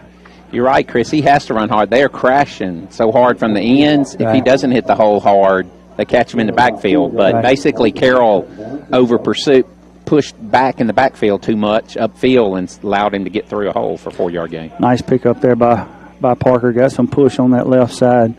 Clock runs with 2:15 left to go here in the first half. Carroll leads 12-0. With a 4-yard gain they gave up on first down, Carroll does not want to spend their time out. Worried we might get a first down here. 2 receivers right, 2 receivers left. Goodson runs this way. I thought he had a hole in that. I think it was a left defensive end. That's 56.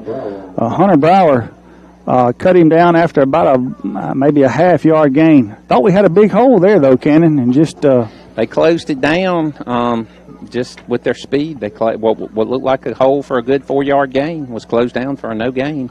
This time, possession play here for the Raiders. 3rd and long 5, short 6. 2 receivers to the left. Boone's to the right by himself. Goodson's in the backfield with Hathcock. Going to hand it to him. Going to stay on the ground. Going to be hit in the backfield. Taken back. Going to be hit behind the line of scrimmage. And there they take their timeout. So with 1:17, Carroll's going to call a timeout. Let's take a 30-second timeout. Carroll leads Kirk 12-0. We'll be back in 30 seconds. You're listening to Kirk Raider Football right here on Star 92. Ice cream, breakfast, lunch, and laughter. Those are just a few of the things going on at any given time at Square Market. Get that spring in your step to start your day with one of their coffees, mochas, or lattes, and a nice breakfast. Lunch features quiche, salads, and sandwiches with brownies and cheesecake for dessert. Add comfy chairs and free Wi-Fi to the mix, and perfection is met. They're open from 6:30 to 2, Tuesday through Saturday. Square Market on the Square in downtown Grenada.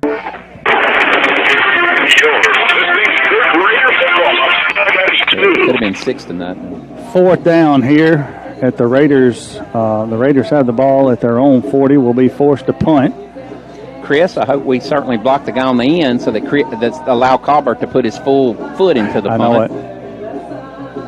You know, you and I were talking. If you kind of fake that, but it's like you said, they're not really rushing. Nobody else is rushing. So right, a fake, Chris, takes advantage of an aggressive defense that tries to get upfield after the punter. Right. But for lack of a better term, a lazy defense that just simply stands there, a fake punt with a run doesn't have much place to go because look, they still have an extra defender out on the wide side. The one that's not rushed, they have 2 defenders out wide. One will rush, and the other just simply stands there.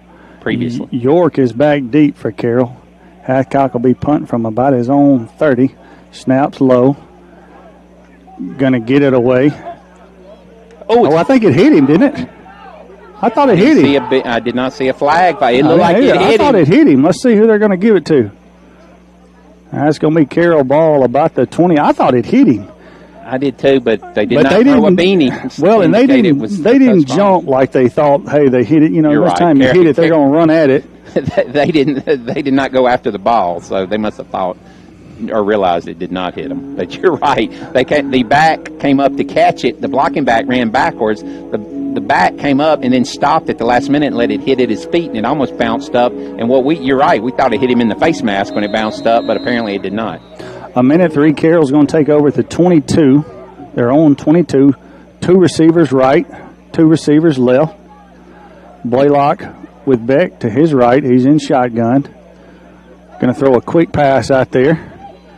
Tell you what, got a nice tackle there by Montgomery Ferguson for a short pickup. Nice play. You're right. Giving up a 3-yard play with a running clock with under a minute to go is certainly acceptable for our defense. Yeah. Nice one-on-one tackle out there. Now the question is, are they setting up the pump fake? I know quick it. screen, and Yep. they're just going to send the receiver, then break the receiver deep. Yep. Because if he does, we had nobody over there behind and help that time. They send 2 receivers right, 2 left. Again, Beck to Blaylock's right. Our defensive backs are on islands here. Same play this way. Got a big hole there for Beck. I tell you what, he's gone again. Let's see if Flaught can catch him. Nope, he's leaving Flaught. See if Hartley can catch him. Nope, it's going to score a touchdown. Going to be a long run. That's going to be 75-yard run there. I tell you, they ran the same play to this side that they ran that side. I mean, they just blew open a hole, and 75-yard touchdown run for Noah Beck.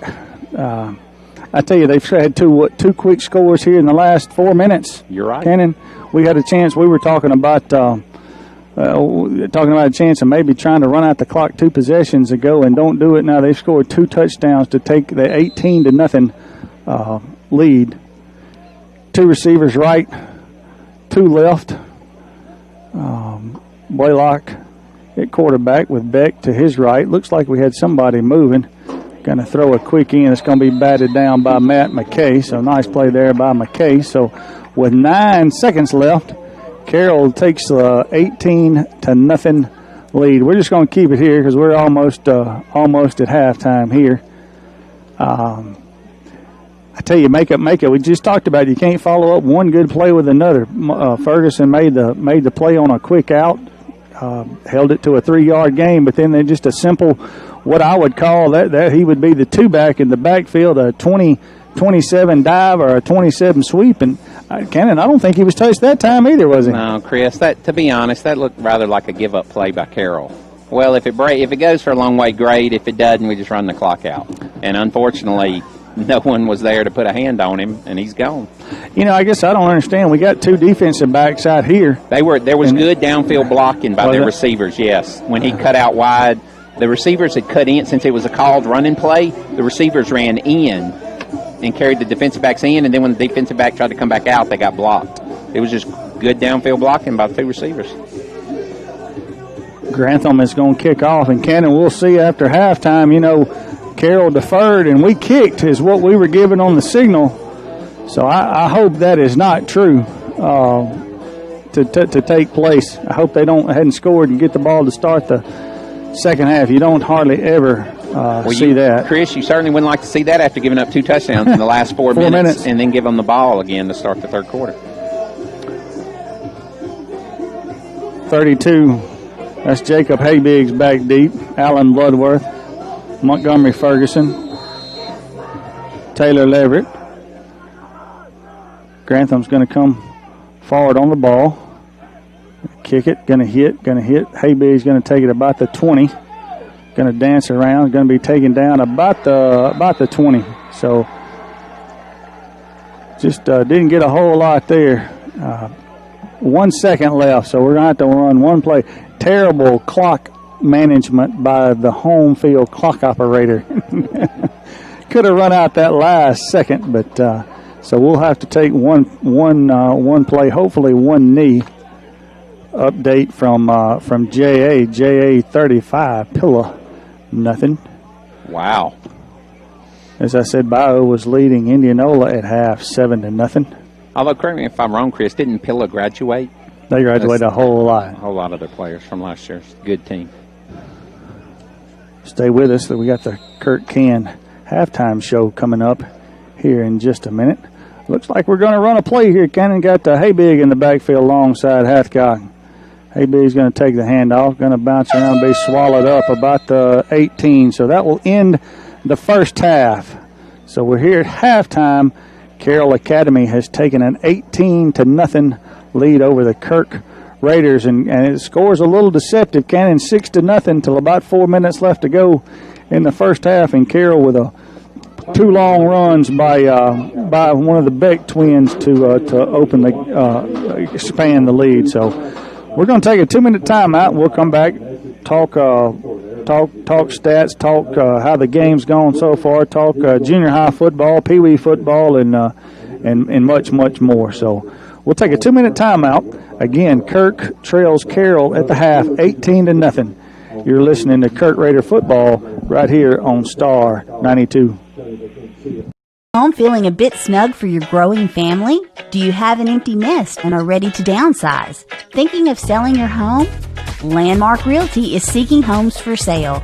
They have buyers ready and waiting. They have the professionals with local expertise that can sell your home and help you find your new dream home.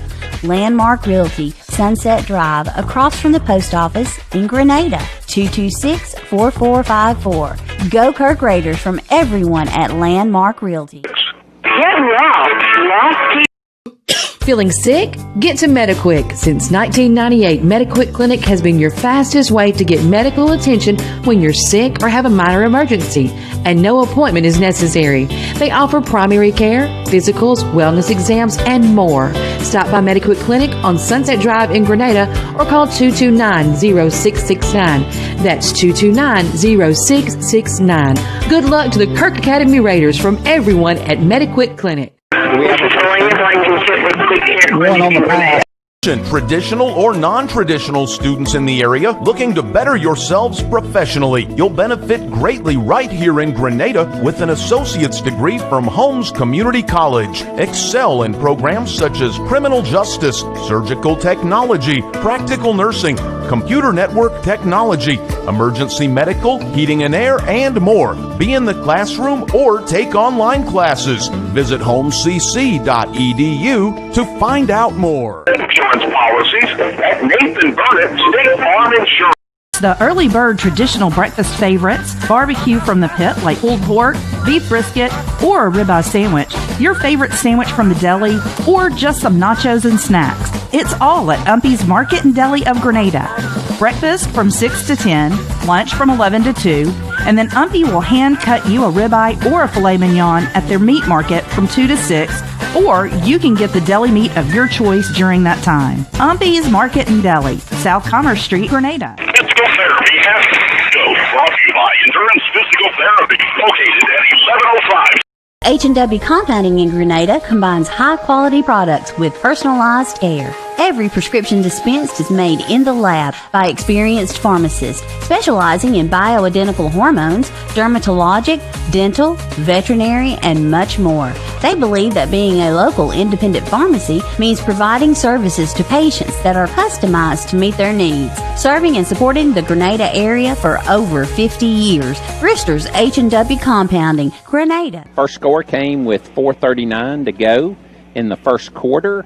It was a 28-yard pass play from Blaylock to Noah Beck on an out-and-up play on a 3rd and 19, I believe was the play call for a 28-yard touchdown pass. And then the second score was with 2:43 to go in the second quarter, a 64-yard run by Matthias Beck to make the score 12-0. And then with 9 seconds to go, a 75-yard run by his brother Noah Beck led to an 18-0 score. All 3 two-point conversion plays failed for Carroll to give us a score of 18-0 at halftime. I tell you, I got just very disappointing end there to the end of the first half. Had played fairly tough, and just. I'm not going to say quit, but had made a couple of good plays and then just can't follow it up. Just I don't know. I don't know what to say. We make a good play and then he breaks 2 long runs. We knew they were going to be physical, and they've shown that. And it'll be interesting to see how we come out the second half if we fight back or if we lay down and quit. One thing I thought last year that was important to our success is that the guys never quit. But here, just some quick halftime statistics brought to you by Scott Short. Carroll runs 31 plays for 276 yards. Kirk runs 18 plays for 27 yards. For Carroll, Brennan Blaylock, 7 of 8 for 80 yards passing and a touchdown. For Carroll, Mathis Beck, 6 carries for 144 yards and 2 touchdowns. And you're thinking 100 and how many, what was the total of those two? 64 and 75, so 139 yards there in two plays. Actually, Chris, if you look at it, 2/3 of their entire offense was the 3 scoring plays. So they just had some explosive plays there. The receiving receiver, Noah Beck, 6 catches, 77 yards, and a touchdown. For Kirk, Colbert Hathcock, 2 of 7, 21 yards. The leading rusher, Parker Goodson, 8 rushes, 10 yards. I guess Scott didn't keep up with our receiving. I don't see any receiving. On the defensive side of the ball, Mason Byers, 5.5 tackles. Montgomery Ferguson, 4.5 tackles. Trip Taylor, 4.5 tackles. Walker Staten, 3.5 tackles. Matt McKay, 3 tackles to lead the way. For Kirk punting, Colbert Hathcock, 5 punts, 172. Oh, yeah, that doesn't matter. It's a 34.5-yard average. I don't think Carroll has punted yet, have they? No, they have not. I don't think they punted. And for our receiving, Chris, the 2 completions, one was to Richard Flaut on the out pass, and the other was the 1 first down we had to Montgomery Ferguson. Okay. Was it not? I don't know why that's not picking up on here, but that didn't show up on my stats from Scott. So we're here at halftime. Carroll leads 18-0. Let's take another 2-minute timeout.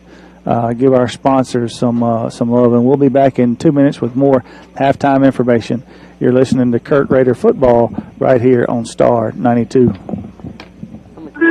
Just being here all my life. I grew up in Grenada, 41 years now. My folks, were married here in Grenada. My dad was a principal. My mom's a teacher. A lot of the kids that are here, I've known their parents. We went to school together, grew up playing on this field, and now I see people that I have insurance with, that I went to school with, whose kids are playing on this field. I am Robert Carroll with Grenada Farm Bureau Insurance, and I am the home team. The insurance party. State Bank will always take care of its customers. This past April was 13 years that Grenada State Bank has been involved in the Grenada community because of the trust that this community has in Grenada State Bank. And for that, Grenada State Bank says thank you. Personally, for me, I've worked at the bank for many years. I truly love my job. Grenada State Bank will always be here for you. Grenada State Bank, a branch of Cleveland State Bank. Bank on a better future with us. Member FDIC, Equal Housing Lender, NMLS number 407859. That's what he's saying. I'm Joe, and Jake will be here in just a minute. We're at the world-famous Kirk Brothers Sunsets, and we're here to tell you we got 100% guaranteed credit approval. No credit, bad credit, and good credit. We're here to help you. Why does everybody come to Kirk Brothers Sunset in Grenada, Mississippi for their vehicles? Because we're world-famous. World famous? Yeah, we're on the web.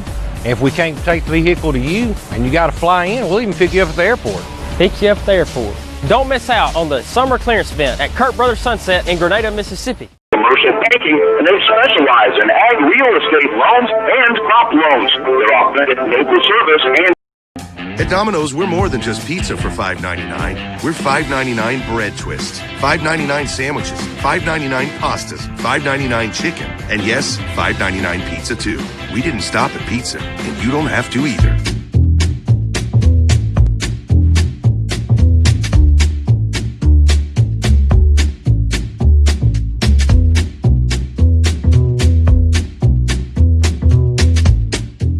The first of the game, I've got a minute and want to read them out. Thanks to Save More Drugs and Gifts, Shelter Insurance, Agent Lacey Lane, Grenada State Bank, the best bank in town, Kirk Auto Company, Landmark Realty of Grenada, Sonic of Grenada, Guarantee Bank, Farm Bureau Insurance of Grenada, Neal Auto Company of Grenada, First Health Pharmacy, Wade Incorporated, Horan and Horan Attorneys at Law, Domino's of Grenada, Leverett Glass, Quick Care Pharmacy, Spencer's Dairy Ice Cream, Jefferson Bank of Grenada, Grocery Basket, the Insurance Mart, Agent David McElrath, Brewster's H&W Compounding Pharmacy, the Lost Pizza Company, Family Health Clinic of Grenada, State Representative Kevin Horan, Holmes Community College, Renaissance Bank of Grenada, Nathan Burnett, State Farm Insurance, Kirk Brothers Sunset, 2020 Eye Care, Endurance Physical Therapy, and Scott Petroleum of Grenada. Thank you, sponsors,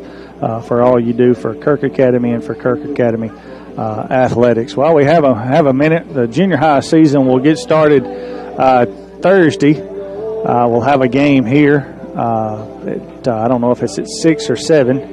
I would say come out and watch, but you got to have under the mandate, got to have tickets. So if you don't have tickets, I invite you. I tried to talk Greg into maybe let me do it on the radio since we're under this mandate. So maybe he will. But we play Winston. We played up at Clarksdale Lee last night in a jamboree, tied 6-6 with Magnolia Heights. Scored a touchdown on a nice run by Carter Hathcock from 20 yards out, and then lost to North Delta 18-0. The Pee-wees played kind of scrimmaged here before tonight. Our fourth, fifth, and sixth grade guys. Got about 24 of those. Myself, Josh Maddox, Rodney Deffenbaugh, and Joel Carson coach them. Have fun with them. Been doing it for a number of years, and then had a number of Kirk Pee-wee cheerleaders out supporting. So we will not have a Pee-wee game Thursday night. Winston doesn't have a team, but we'll have a Pee-wee football jamboree here next Saturday from 8:30 to probably about 2:30, 3 o'clock, and then we have Meet the Raider that night also. But Cannon will still be under the mandate. Well, you're right. This one I was going to add, Chris. Unlike baseball games, we can't have a guess the attendance contest because it'd be too easy to walk around and just simply count heads. Yeah. An update here from my sources in Winona Academy opened up with Tunica tonight, and I can't repeat what my text said, but Winona is winning 35-6 at halftime there over Tunica. Tunica's a team that we played at the Jamboree last week at North Delta. The high school did, and gave up a touchdown on the last play of the game to tie 6-6. But Cannon, as we're about 3.5 minutes left before we start the second half, be interesting to come out and just see how the Raiders respond. Do we roll over and just quit, or do we show a little fight? Things about the last 4 minutes. We talked about the first 20 minutes. Weren't bad, down one touchdown, but the last 4 minutes, two big gains to now be down to 18. You're right, Chris. It's not like we gave up at the end. They simply broke two long plays. But in the second half, I'd sure like to see a little more consistency from the offense. Right. I know a lot of those guys go both ways. You'd like to say, well, hey, let's give them a breather, but most of them turn around and play offense and defense. So Carroll's back on the field. We're waiting on Kirk. We're about 2 minutes, 2 minutes, 30 seconds left, but then they'll have a 3-minute warm-up. So let's go back to the station. Let's take a 2-minute timeout. 2-minute timeout. We'll be getting ready to kick off the second half. Again, you've been listening to Kirk Raider Football, the halftime show sponsored by Endurance Physical Therapy. So, again, your halftime score, Carroll 18, Kirk 0. 2-minute timeout. You're listening to Kirk Raider Football right here on Star 92. Health Clinic of Grenada is a full-service family practice offering primary care, well child exams, annual sports and DOT physicals, full lab testing, diabetes management, and women's health care in a friendly, relaxed atmosphere. Their mission is to provide the absolute best, personalized, high-quality medical treatment with the primary focus being preventative care. Family Health Clinic, Jennifer Lee Goss and Shelley Smith, Sunset Drive, Grenada. Did you know Jessica, what kind of good interest rate we have going on? Oh, we have some serious 0% for 72 months right here at Kirk Auto. Mo Kirk here at Kirk Auto Company. We got some new great deals. Come check them out. Get 0% financing for 72 months on 2020 F-150 XLTs or $5,000 off MSRP. 2020 Ford Fusion for 0% for 72 months, along with $1,000 cash rebate. Come see me and we'll get you a good deal. Kirk Auto Company in Grenada. Kirk can. Incorporated. Get the power you need in the Carry your groceries to your car at the Grocery Basket in Grenada. You will see helpful, friendly staff from the minute you walk in until the last grocery bag is placed in your vehicle. They offer fresh produce and their meat is cut daily. The neat and clean environment will enhance your pleasant shopping experience. The Grocery Basket, 1770 Commerce Street, where we put more in your basket for less. Like them on Facebook. Good luck to the Kirk Academy Raiders from everyone at the Grocery Basket. Bobby. And I'm Paul. And we're here at Wine Owner Tractor and Equipment. And boy, do we have some hay equipment for you today. Well, Robbie, what we have here is the Kubota BV4160 4x5 net wrap silage special power bind wide pickup baler. How wide is that pickup, Paul? It's pretty wide. We've got the all-new Kubota M6141 for your baling and field work needs. Folks, when you think tractor, think Wine Owner Tractor and Equipment. Kirk Academy. Didn't get a chance. I've been getting some text to some friends of mine in Carrollton. Thank y'all for joining us and listening, and for some of you sending some comments. You hear me laugh, and I get all kind of text up here about things that all the friendships that have been made over the years. Brian Neal's one that's been texting. I know he and his wife are very involved at Carroll Academy, and just for some others. So thank y'all for listening. Here with such close rivals, you try to give them their due too.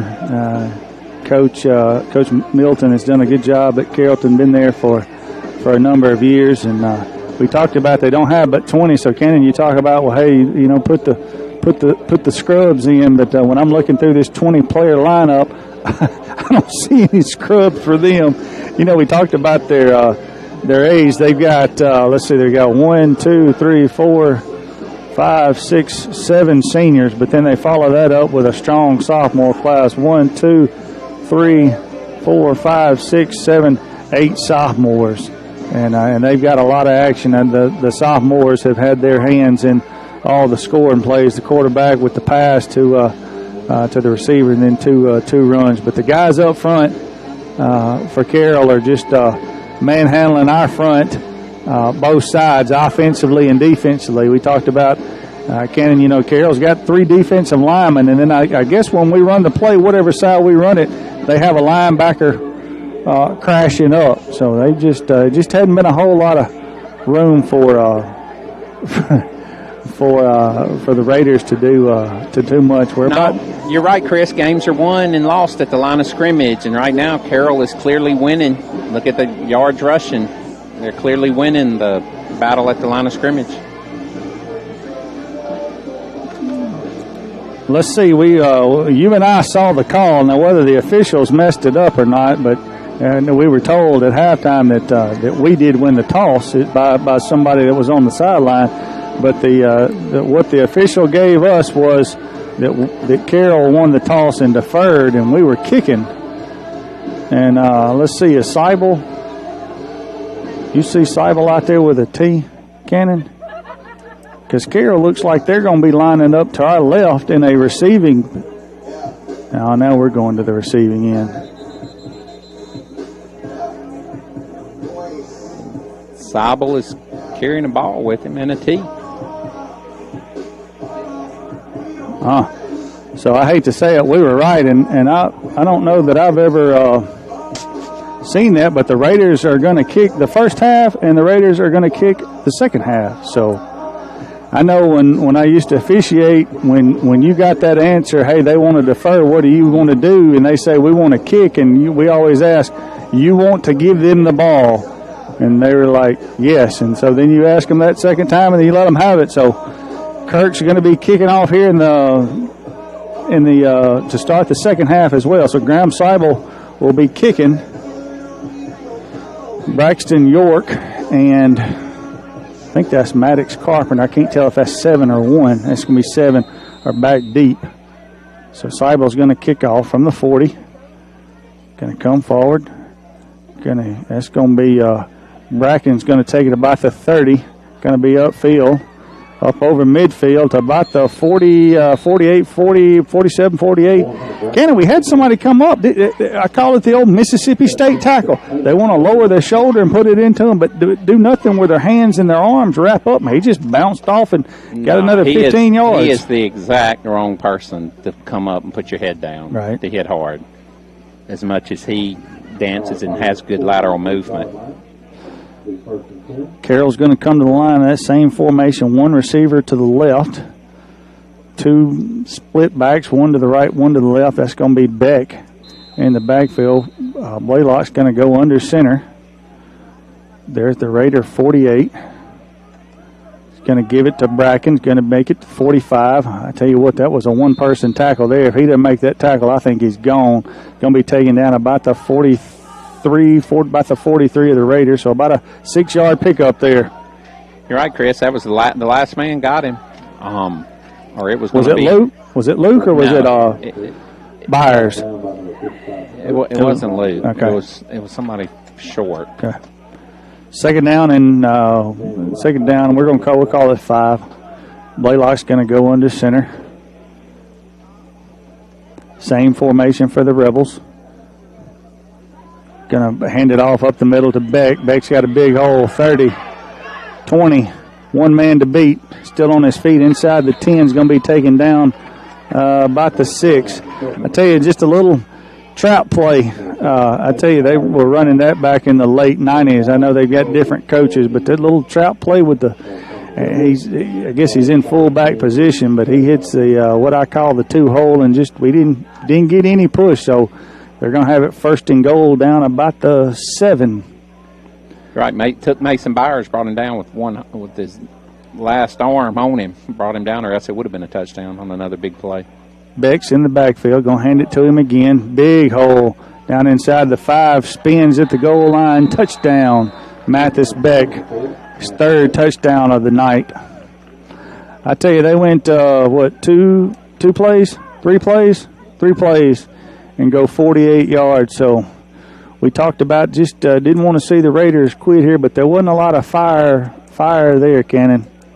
No, there was not at all. It was just simply a big hole up the middle. We hit him, and he just simply spun off the hit and fell across the goal line. Got a tackle. They're going to go for 2. 3 guys to the right, 1 to the left. Beck's alongside Blaylock. He's going to blobble the snap, pick it up, going to throw it, bat it up in the air, going to be incomplete. Looked like a horse collar play that wasn't called. Yeah, I tell you. Isn't that, correct me if I'm wrong, our defender stepped in front, tipped it up in the air, and then the receiver, to stop the interception, not that it matters on 2-point, reached out and horse collared and jerked him down by his horse collar. By the letter of the law, that call would be correct. But anyway, it's going to be the 2-point conversion's no good, so Carroll takes a 24-0 lead here with 10 minutes, 45 seconds left to go in the third quarter. So they take the opening kickoff, go minute 15 and go 48 yards for the Mathis Beck touchdown. So Cannon just didn't see much fight then. I didn't, correct me if I'm wrong, but I didn't see a single good defensive play for us in the entire series.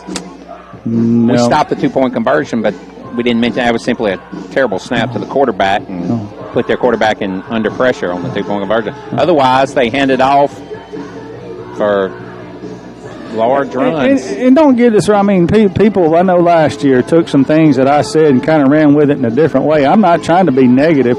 We're just painting a picture of what we're seeing, and the effort just wasn't real good there. And I know coaches will see that effort too in film room and try to get that corrected. But as I said, we knew Carroll was going to be a tough team coming in. It wasn't like we thought they were going to be some pushover, and they're taking it to the Raiders right now. Grantham will be kicking.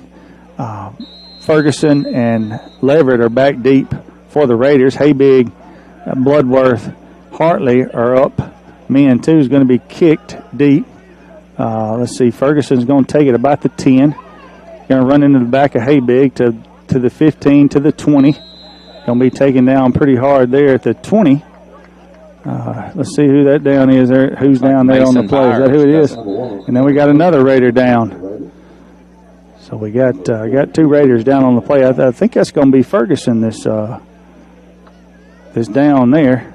Right, the ball carrier on the tackle. And he got injured a little. Got twisted and turned and whatnot. I don't know what happened to Byers. So we're going to have two Raiders down. So. Byers looks more shook.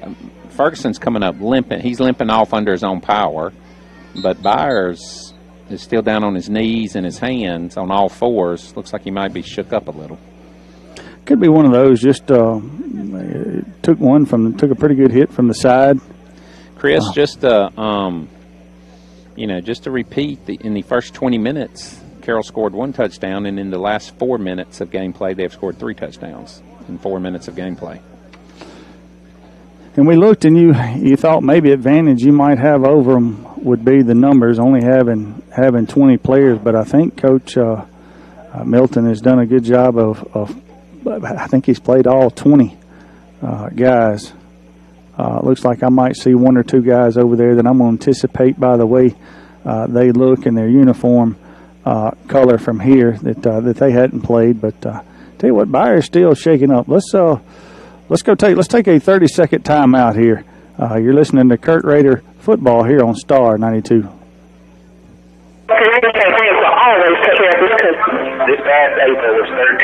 Lost Pizza in Grenada, that is. A menu filled with appetizers, salads, sandwiches, build your own or signature pizzas, Mississippi Delta hot tamales, dessert, and a new selection of lunch specials is what you'll find at Lost Pizza. It's an outstanding atmosphere for birthday parties as well. It's no wonder they were voted Mississippi Magazine's best pizza in 2019. They're open 7 days a week. Go Kirk Raiders from everyone at Lost Pizza, Grenada. Touchdowns in 4 minutes of gameplay. Byers is up on his feet. I can't tell what they're looking at. It's going to have to be something up high. I don't know if it's a shoulder. Got the wind, and I tell you, he's walking kind of gingerly. But they're looking at it up high. You don't. And now he looks kind of woozy, so I don't know. So he's walking off with the help of a trainer. You're right. He doesn't look steady at all. No, Byers was out. Who was the other one? Ferguson's putting his helmet on, though. He looks like he's moving. I think he just got his leg twisted up just a little on the tackle. Looks like he's growing. He's sitting there stretching his growing some. Raiders are going to take over at the 20, trading 24-0. 10:34 left to go in the third quarter. Let's see. The officials are coming over, so if they deem him to have been knocked out or that woozy, they could say, hey, he can't come back in without a doctor's written note. So I don't know. I can't tell. I don't know. Bo's still looking at him. I can't tell what they're doing. But anyway. Surprisingly, they're not pulling his helmet off, which makes you wonder. About a neck strain. I'm just saying because normally when players come off sideline, Chris, you take their helmet off while you assess them. Right. Back to action. One receiver right, one left. Looks like we got 2 running backs. Going to give, I tell you what, big penetration there for the Rebels. And going to take Goodson back down inside the 20, back to the 18. Lots of penetration there, Cannon. They just brought the house. Well, Chris, but we had a strong right formation, and we ran back to the left side. We had backs and flankers all out to the right and handed off back to the left, where Carroll just simply outnumbers us on that side of the field. Same formation. We're trying to send somebody in motion. There's Staten coming in motion. Hathcott going to take it, going to give it to Parker. Nice gain there up over the 20 to about the 23, so going to pick up 4. Well, you're right. In that time, Chris, instead of being outnumbered, we actually brought another blocker in motion so that there wasn't a free defender there, and thus we got a good 6 yards maybe on the play because it was 2nd and 12, wasn't it? Yeah. Going to bring up 3rd and about 7. But you're right. On that first down play, it's hard to run when you have 4 defenders and 3 blockers. Possession play here for the Raiders. Let's see, we got 2 receivers right, 2 running backs right. Goodson, Hathcock's left. He's going to hand it to Goodson. Going to bounce outside. I thought I had a chance to get a first down, but nice tackle there by, was that 1 Hunter Bracken or 7 Maddox Carpenter? Cannon, did you see? 7. 7 Maddox Carpenter. But you're right. He had a chance, but the very first man he hit him and he went down. A gain of about 3 yards to about the 27, so it's going to bring up 4th and 3. That time, Chris, we ran the same formation. We overloaded right, but instead of running back left, we did just hand off right on that play. Hathcock will be back to punt again. Take the snap inside his 15. Will kick probably from about the 18. We're hollering need another guy. So in goes Jacob Haybig. Tell you that they've gotten pressure from this right side. We'll see if they come again. That's York's back deep again. Snap with no pressure this time. Hathcock kicks it high. Going to hit about the 45, get a roll down inside the 35 to about the 31. I guess that's not a flag down over there. Everybody's moving. I see something on the ground over there, but nice punt there by Hathcock. Rebels will take over at their own 31, leading 24-0 with 8:14 left to go in the third quarter. They have taken Byers' helmet off, and he's sitting there. Bo's talking to him. I think he just got knocked woozy, don't you? So it's hard to say, Chris. Either that or his neck is sore. Gotcha. Based on the way he's sitting there with his head. Is that 52? Who is that?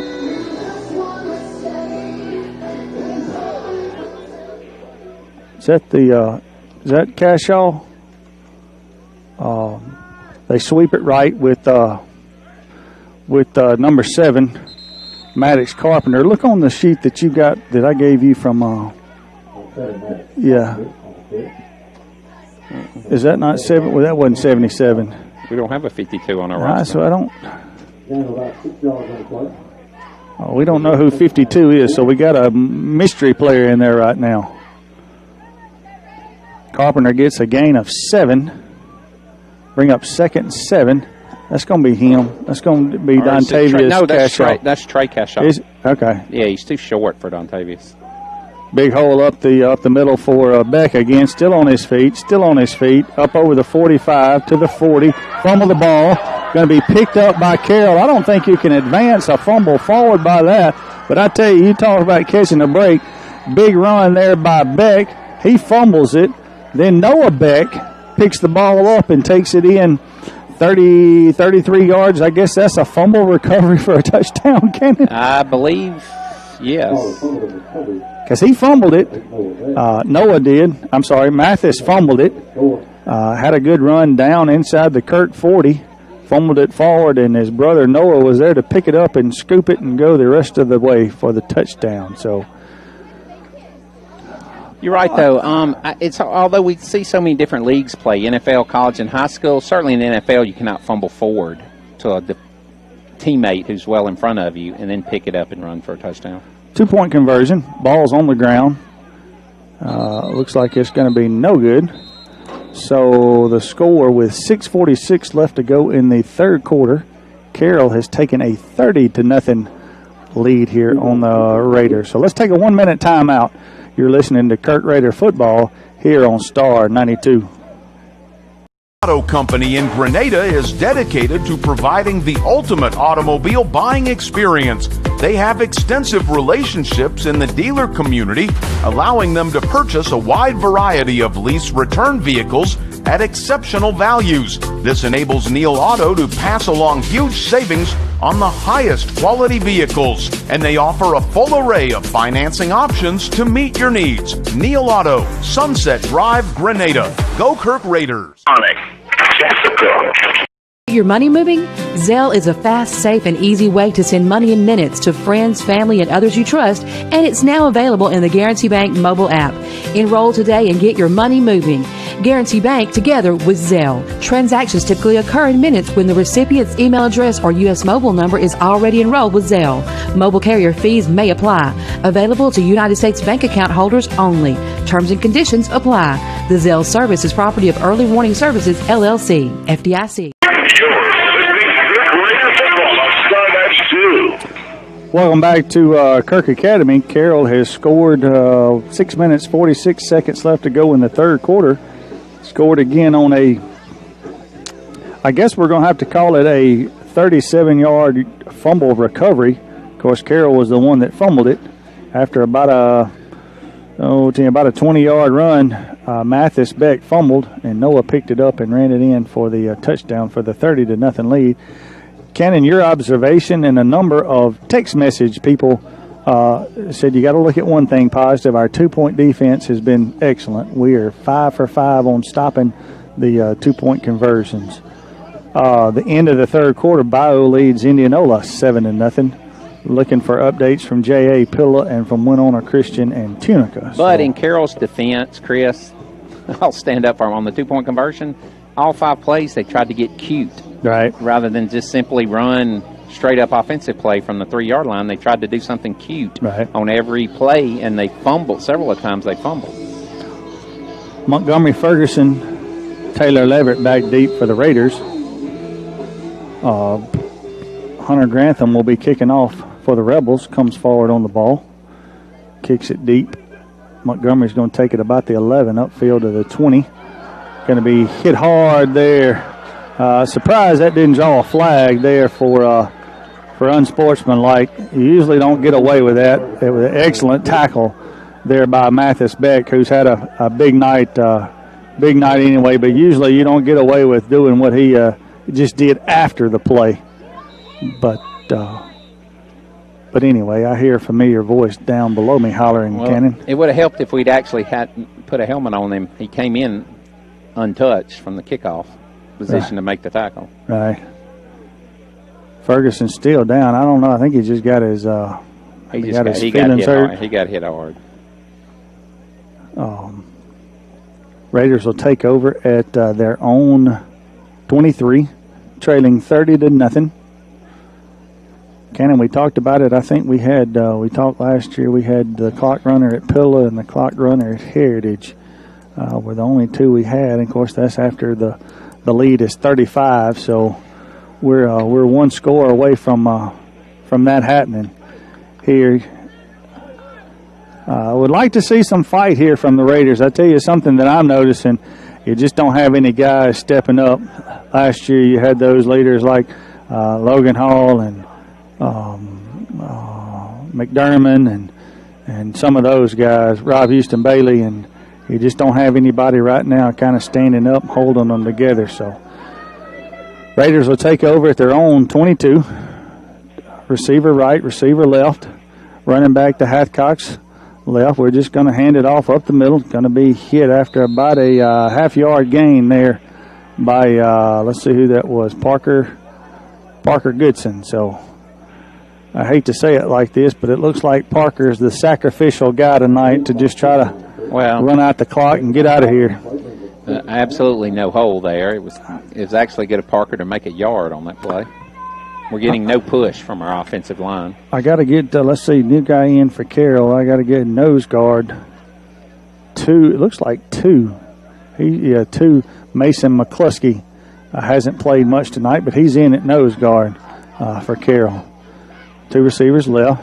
Hathcock again is going to hand it off to Parker Goodson and just can't go anywhere. Maybe got a yard. Well, Matthias Beck was once again untouched. Just simply came in, made the play with no blocking. You know, we got five linemen, and they've got 3 defensive linemen.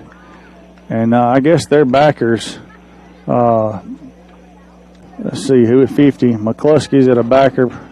Carpenter's at a backer. One of the Beck twins is at a backer. Mathis Beck. I don't see the other Beck. Yeah, there's the other Beck. So Three receivers right. Hathcock's going to roll right. Pressured quickly. Going to get it out. Going to get it to, I think that's Richard Flaught, but going to be well short That was Richard. Of a first down to catch. Parker Goodson. I tell you, we roll right, and we can't seem to seal their end. When we roll right, we can't seal the right end. No, he's out. You're right. I mean, he doesn't come upfield, and we can't get around him to block him in, and then Colbert runs right into him. And but I think if you stepped up in the pocket, you know what's coming up the middle. So Hathcock will be punting again. Let's see, back for the Raider, back for Carroll this time. I think that's York back there again. Hathcock's going to take the snap. No pressure. Going to kick. Going to be taken at the 35. Going to be taken down there. I think, let's see, who was that? Braxton York on the catch, and Noah Beck. I'm going to give him credit for the tackle because he ran in the back of Noah and fell down. So Noah has done it all tonight. That's true. He did run into the back of his blocker and fell down. So 30-0 here with 3:59, 4 minutes left to go in the third quarter. Carroll, I see Drew Thomas in now for Carroll. Maddox Carpenter's in. Brennan Blaylock still in at quarterback. Going to pull a back out. I tell you, he's that big lineman, 56, Hunter Brower, pull from the right side. He was 8 yards downfield before he found anybody to block. And who was that? That was the new guy that I just mentioned. I think Drew Thomas was on the carry. So You're pick right. up about 9 yards. They're pulling the guard, but they're just simply collapsing down on our defense. You know, I thought late in the second half, Carroll, I saw some of the linemen like they were kind of dragging, had their hands on their knees, but I tell you, they're not dragging right now. Blaylock's in shotgun. Going to send, I think that's Carpenter in motion, up to the 45, up over to the 50, still on his feet. 45 might be gone. 30 fumbles the ball, going to fumble it out of bounds at about the. Well, let's see. He got tackled at the 25. The ball went out of bounds up about the 20. He was not down. They're going to give him at the 25, and I think that's Mason Byers down again. He is. He was out there. He's down at the spot of first contact. The running back made 5 yards before first contact, and then broke free. And I guess that was Mason Byers is there where contact was made. So with Byers down, let's take a 30-second timeout, catch our breath here. And I tell you what, let's go on and take it to a minute. 1 minute timeout. You're listening to Kirk Raider Football right here on Star 92. Etc. in Grenada is where nutritious meets delicious. Stop in today and enjoy your choice of salad, sandwich, or wrap with a variety of tasty sides. And if you have a sweet tooth, try one of their delicious desserts. Try an amazing club salad or grilled chicken wrap, and they're sure you will add them to your list of favorites. You can eat in and enjoy the nice family atmosphere, or you can carry it out. Salad, Etc. Open weekdays from 10 to 6, West Monroe Street, Grenada. Attention, traditional or non-traditional. Short on cash? Call on the professional team at Family Choice Financial in Grenada when a cash need arises. Candice and her helpful team are able to assist you with auto or personal loans from $500 to $15,000 to use for repairs, vacation, or when any surprise situation arises. Stop by 1105 Sunwood Drive, Suite 5 in Grenada. Family Choice Financial, helping your budget meet your dreams and needs. Welcome back to Kirk Academy. They're tending to Mason Byers on the field. I think they're see if they're picking him up. I tell you, I didn't think he would come back in the way he looked. Where they were looking at his head and not taking off the helmet and whatnot. But he was back in there, and on the I guess the second play from scrimmage goes down again. I'm not sure if this just shouldn't be it for him for the rest of the game, Chris, with the current scoring situation. Yeah, I guess I would have thought that earlier, but anyway, Cannon, we hadn't talked about our schedule. Of course, we had this week with Carroll, And then the favor that we got done next week, they're probably one of the best teams in the state, have to go to Heritage next week, and then we'll come home for a battle with Tunica. So just a tough couple of opening games this year. Update from Winona. Winona's up 42-6 at the half. Bio is up 7-6 with 8:46 left to go in the ball game on a block PAT there. So thanks to guys at other locations for update. I can't get Max Prep to pull up. I tell you what, this has been the longest third quarter, Ken, and there's still 3 minutes left to go. I was thinking maybe this is the game, but there's still 3 minutes left to go in the third quarter. Let's see who's in. Byers, it looks like Wyatt Buchanan's in. Yes, he is linebacker. As linebacker. And 26, Peyton Mitchell still in at end. So 1st and 10 at the Raider 25 for Carroll. That little draw right up the middle is going to go untouched all the way to the end zone for a touchdown. That's William Panny. Just as Jack Crystal used to say, I hope I can say this on the air, unmolested. 25-yard touchdown, and I see Mr. Whitehat's giving the official start the clock. So, Cannon, you say, well, let's let them take it easy on us, or y'all need to pull it off. I mean, you can't ask for more than them just to run it right up the middle at you. You're right. They've gone completely vanilla.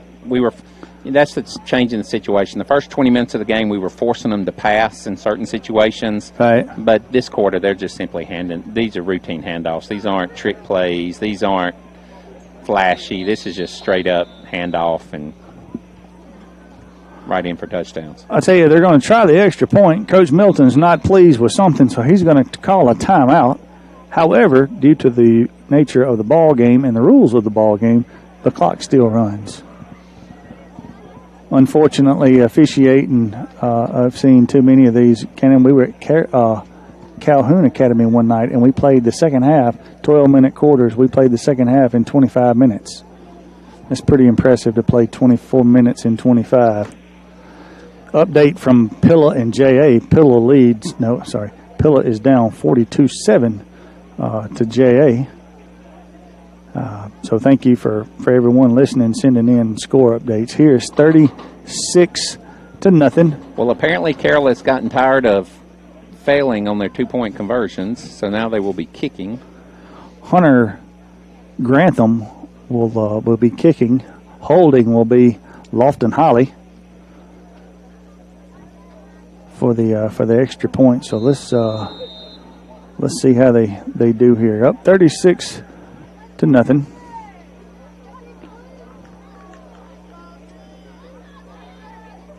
Snapback is good. Put down. The kick is no good. He had a clean snap, clean hold. It just simply kicked it off to the side. Could not kick a straight kick from the 10-yard line, which may explain why they go for 2 on all their other touchdowns. You think? So the clock is running. I don't know if they'll kick it off before this quarter starts or not. I just, you get up here in these tight games and these kids are out there battling, but I know it's tough to play a ball game, especially when you're the one on the receiving end. And it's tough to officiate a game. It's tough to call a game like this because you don't want to be negative about any of these kids. I mean, they're strapping up the pads and playing as hard as they can, but we're just getting taken to the woodshed right now. The clock's going to run out, so they're going to start the fourth quarter kicking off. I don't know how much time they're going to give us. I'm nervous about taking a break because we're breaking huddle coming out. They must not going to take much time, so we're going to keep it here. I apologize. We've got about 6 more minutes of commercials. We'll try to get those in at the end of the ball game. Cannon, one good thing, I see Mason walking around down there. Looks like he's stretching his back a little. Yeah. You see Ethan Presley walking on his own power. And I say that because, bless his heart, he had a good left knee and hurt it last week, and now he's got to have ACL surgery on the good knee. So I'll be going to the doctor next week to get that scheduled, and hope he'll be back for baseball season. Carroll will be kicking off. Grantham will tee it up. Let's see, we got somebody new back there, back deep. That's, I believe that's Taylor Leverett and Garrett Benson back deep for the Raiders. Up 13 or 11. That's 13, Taylor Leverett. Grantham will kick off. Come forward on the ball, going to kick it deep. Leverett takes it about the 20. Just go down, Taylor. Taylor's going to get it up to about the 30. Nice job there by Taylor Leverett. Taylor was a kid that last year I really bragged on. I thought junior high they played him at running back. I think he had always played receiver, and I guess that was my fault because I always had him at receiver at Pee Wee. But Taylor did an excellent job last year at running back for the junior high Raiders. I think he was named most valuable player at the end of the year. But the clock is officially running. 11:20 left to go. All right, Chris, we probably have 2 possessions left in this game to try to get our second first down of the game. No, that's right. We haven't got one yet. I see one of the Becks is still in there. I see 11. Braxton York's still in, so Hunter Bracken's still in. He's at this end. Let's see if he just takes off. Got a flag. Let's see if we've got offsides on Kirk. On Carroll. They were face guarding out on the receiver, had his hands right up in his face. That's Noah Beck was guarding Boone. That's about the only thing anybody with the last name Beck has done wrong tonight. 5-yard penalty to make it first down and 5 yards from the 35-yard line. Will be first down and 5. You're right. Let's see if we can pick up our second first down of the night here. 3 receivers left, 1 right. Hathcock in shotgun, drops back, steps up in the pocket. Going to throw deep. Got Flaut wide open, catches it, falls down. Stays on his feet at the 30.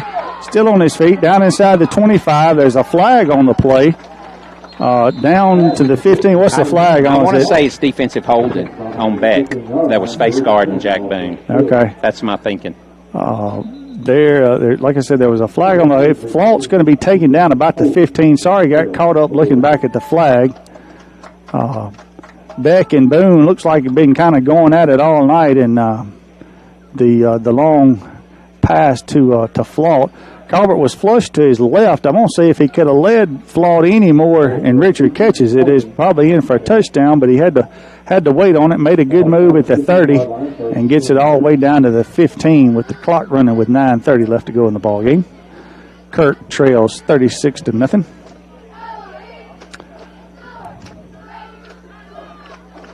Three receivers right, 1 left. Taylor Leverett to the left. Boone, Benson, and Flaut to the right. Snap back to Hathcock, who runs right quickly. I tell you, Chris, it looks like they're guarding the 2 outside receivers in man, and they're expecting the safety to pick up the inside receiver, and he is so far back. I'm thinking if the quarterback just simply raises up and hits Richard Flaut on a quick pass, and he keeps it to the outside, that's good for an 8 to 10 yard gain, maybe. And that. Well, Culver's going to have to defend it. Culver's going to have to stay still. When he rolled, he rolled right into problems, and then he threw the ball right into the problems. So see, once again, we have 3 receivers right, and it looks like they're covering the 2 outside, and expect the safety to help on the inside one. I'll tell you what, I thought that was a nice catch there by Benson, one-handed about the 13, but they're going to rule it incomplete. Going to bring up 3rd down. I tell you, I don't know if they're bringing blitzes or if our ends just aren't getting contact, but their backside backer or end is getting pressure every time. That's all the way from the other side of the field. So after a big pickup, 2 incompletions to bring up 3rd down. 8 minutes left to go in the ball game. Carroll 36, Kirk nothing. Leverett to the left. 3 receivers to the right. Hathcock takes a snap. Going to be pressured. Going to just throw it up and hope. Going to be intercepted. That's going to be run back all the way for a touchdown. Unless we've got roughing the passer. He's to the 50, multiple flags. 40, 30, 10, 5, touchdown. A terrible, terrible, terrible decision on Hathcock's part. Was being pressure and just heaved it up. Who was that? Was it 11? Yes, it was. That was Braxton York. What would be right now a 99-yard touchdown interception return. But let's see, there's a flag about where the quarterback was hit. Then I know there's going to be a block in the back here. So let's see what the first flag is for. All right, certainly, if it's roughing the quarterback, it would still be Kirk's ball. Yeah. So they're getting together and they're discussing. I think one's going to be on us and one's going to be on them is what it's going to look like. Let's see. Because if it was roughing the passer, it would be an easy call to make. So here we go with the call. All right, so it's going to be holding on the Raiders. That's what that flag is for. Carroll will decline it, so they will get the ball. So they'll be penalized from that spot right there, which will be at the block in the back at the 28. So it'll be a 10-yard penalty from that spot. So I don't know who he held because it was all kind of people around. So that I think it was either right by the quarterback when they were putting pressure on him. Since that's where the flag was thrown, the hole must have been my blood pressure is boiling. I want to scream. That's a throw you cannot make. Not unless it's fourth down. Yeah, well, yeah, but across your body, middle of the field. I mean, that was like handing candy to a baby. I mean, and he took it to the house. But they get the block in the back, so the Rebels will take over 1st and 10 at their own 18. Clock, thank goodness, ran that whole time, so 5.5 minutes left to go. Let's see, I think we've got a new quarterback in now. Wearing his gloves. Yeah, that's going to be York, isn't it? Yes. He's going to take it and hand it off to Carpenter. Big hole on the right side. He could be gone. He's to the 30. Got one guy to beat. That's flawed. 40, 50. Going to be pushed out of bounds about the 48 in Raider territory. I tell you, Cannon, just they run it wide and then they make one cut. It's something that I've got 3 Pee Wee boys that have got some speed, and I wish they could go run that fast lateral and then see the one hole and cut it and go. Because he was lateral to the line of parallel line of scrimmage and then the one hole and was gone. But unfortunately, Chris, we're not even making him break a tackle. No. Official timeout. So with official timeout, let's take a 1-minute timeout. You're listening to Kurt Raider Football here on Star 92. Ice cream, breakfast, lunch, and laughter. Those are just a few of the things going on at any given time at Square Market. Get that spring in your step to start your day with one of their coffees, mochas, or lattes, and a nice breakfast. Lunch features quiche, salads, and sandwiches with brownies and cheesecake for dessert. Add comfy chairs and free Wi-Fi to the mix, and perfection is met. They're open from 6:30 to 2, Tuesday through Saturday. Square Market on the Square in downtown Grenada. Is your home feeling a bit snug for your growing family? Do you have an empty nest? Home feeling a bit snug for your growing family? Do you have an empty nest and are ready to downsize? Thinking of selling your home? Landmark Realty is seeking homes for sale. They have buyers ready and waiting. They have the professionals with local expertise that can sell your home and help you find your new dream home. Landmark Realty, Sunset Drive, across from the post office in Grenada, 226-4454. Go Kirk Raiders from everyone at Landmark Realty. Braxton York in at quarterback for the Rebels as we come out of timeout. 1st and 10 from midfield. Send Carpenter in motion, give it to him. Nice hit back there in the backfield by somebody. He spins out of it and gets back to the line of scrimmage. Graham Seibel, I believe. Is it 64? Yes, Graham Seibel. Nice tackle there by Seibel. Third quarter stats, Carroll had run 31 plays for 276 yards. Kirk 18 plays for 27 yards. So just struggling offensively. I'm sorry, that's going to be my thing didn't update. So I'll give you statistics after the game. Second down, 11. Nice play there by Seibel, who will come out. Clock runs with 3:30 left to go in the ball game. York in at quarterback. Going to sweep it to their left. gets back to the original line of scrimmage and tackled there by a whole host of Raiders, Cannon. That might be taking advantage of some of their second-string offensive linemen. Okay, maybe that's what it is, because I was going to say Holly's been in the game and played there a lot in the first half. Carpenter played. I mean, these 10th graders played a lot last year. Maybe Scott will update here. I think he sent me the second quarter stats again.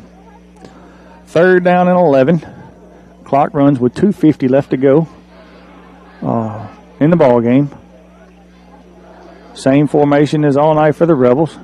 Going to run it right with 22. Stays on his feet. I tell you what, he's still running hard. He's going to get about a yard. Certainly a hard run by that young man. He was hitting the backfield. He was hit multiple times at the line of scrimmage and still managed to squeeze out a yard run due to his effort. 22 Lofton Holly. So it's going to bring up 4th down. They are going to punt. That is Blaylock, I believe, yeah. to punt, Chris. Who's back? Nobody back for us. Just going to let it hit and roll. Clock is at 2 minutes. Taylor Leverrett's going to go back deep. We're not guarding the end man. Let's hope it's not a fake.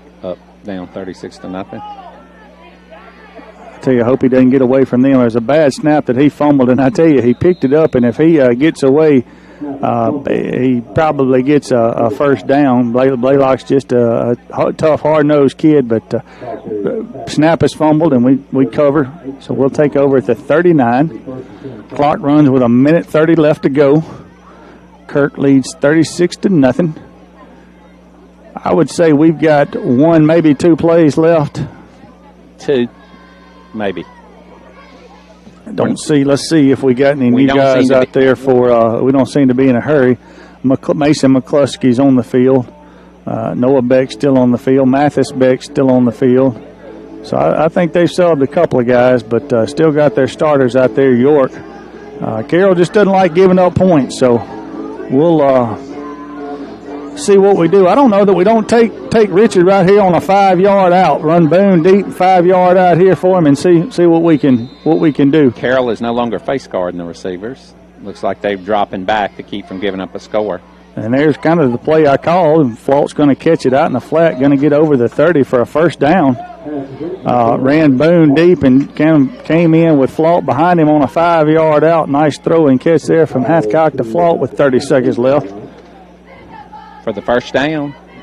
The 3rd of the night for the Raiders. Last play of the game here. Now this is one you wouldn't mind just heaving it up, seeing what happens. Well, I hope you're planning to get back and tackle them when they try to take it back all the way. Okay, thanks.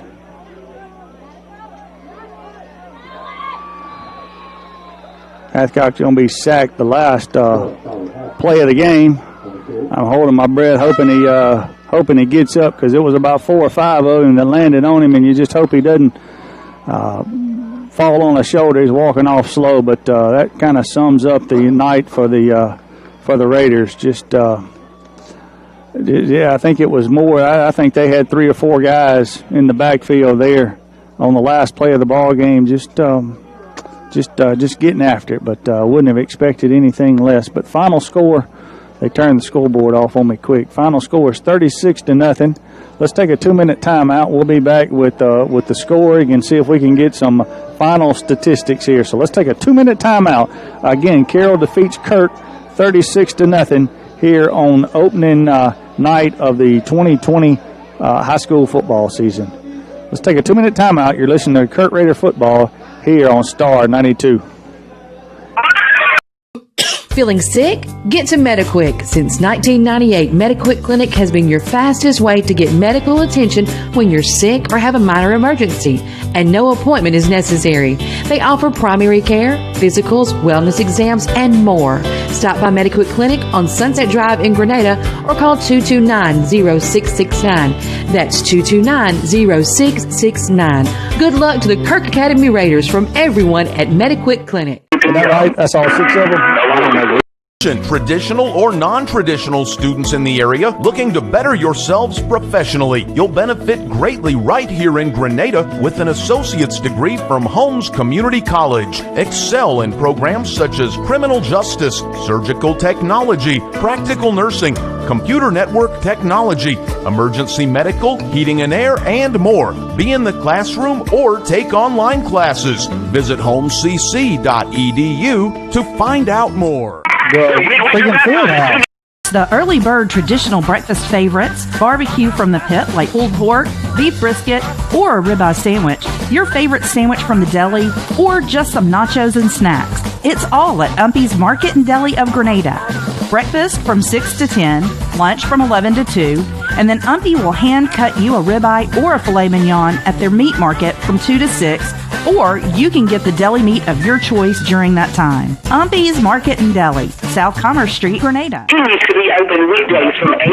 H&W Compounding in Grenada combines high-quality products with personalized care. Every prescription dispensed is made in the lab by experienced pharmacists specializing in bioidentical hormones, dermatologic, dental, veterinary, and much more. They believe that being a local independent pharmacy means providing services to patients that are customized to meet their needs. Serving and supporting the Grenada area for over 50 years. Brewster's H&W Compounding, Grenada. Welcome back to Kirk Academy, where the opening game of the 2020 season did not go as the Raiders are playing, coming in on the short end of the stick, 36-0 to a very good Carroll Academy team here. So I'm going to turn it over to Cannon. Cannon's going to give us a recap of the score and plays.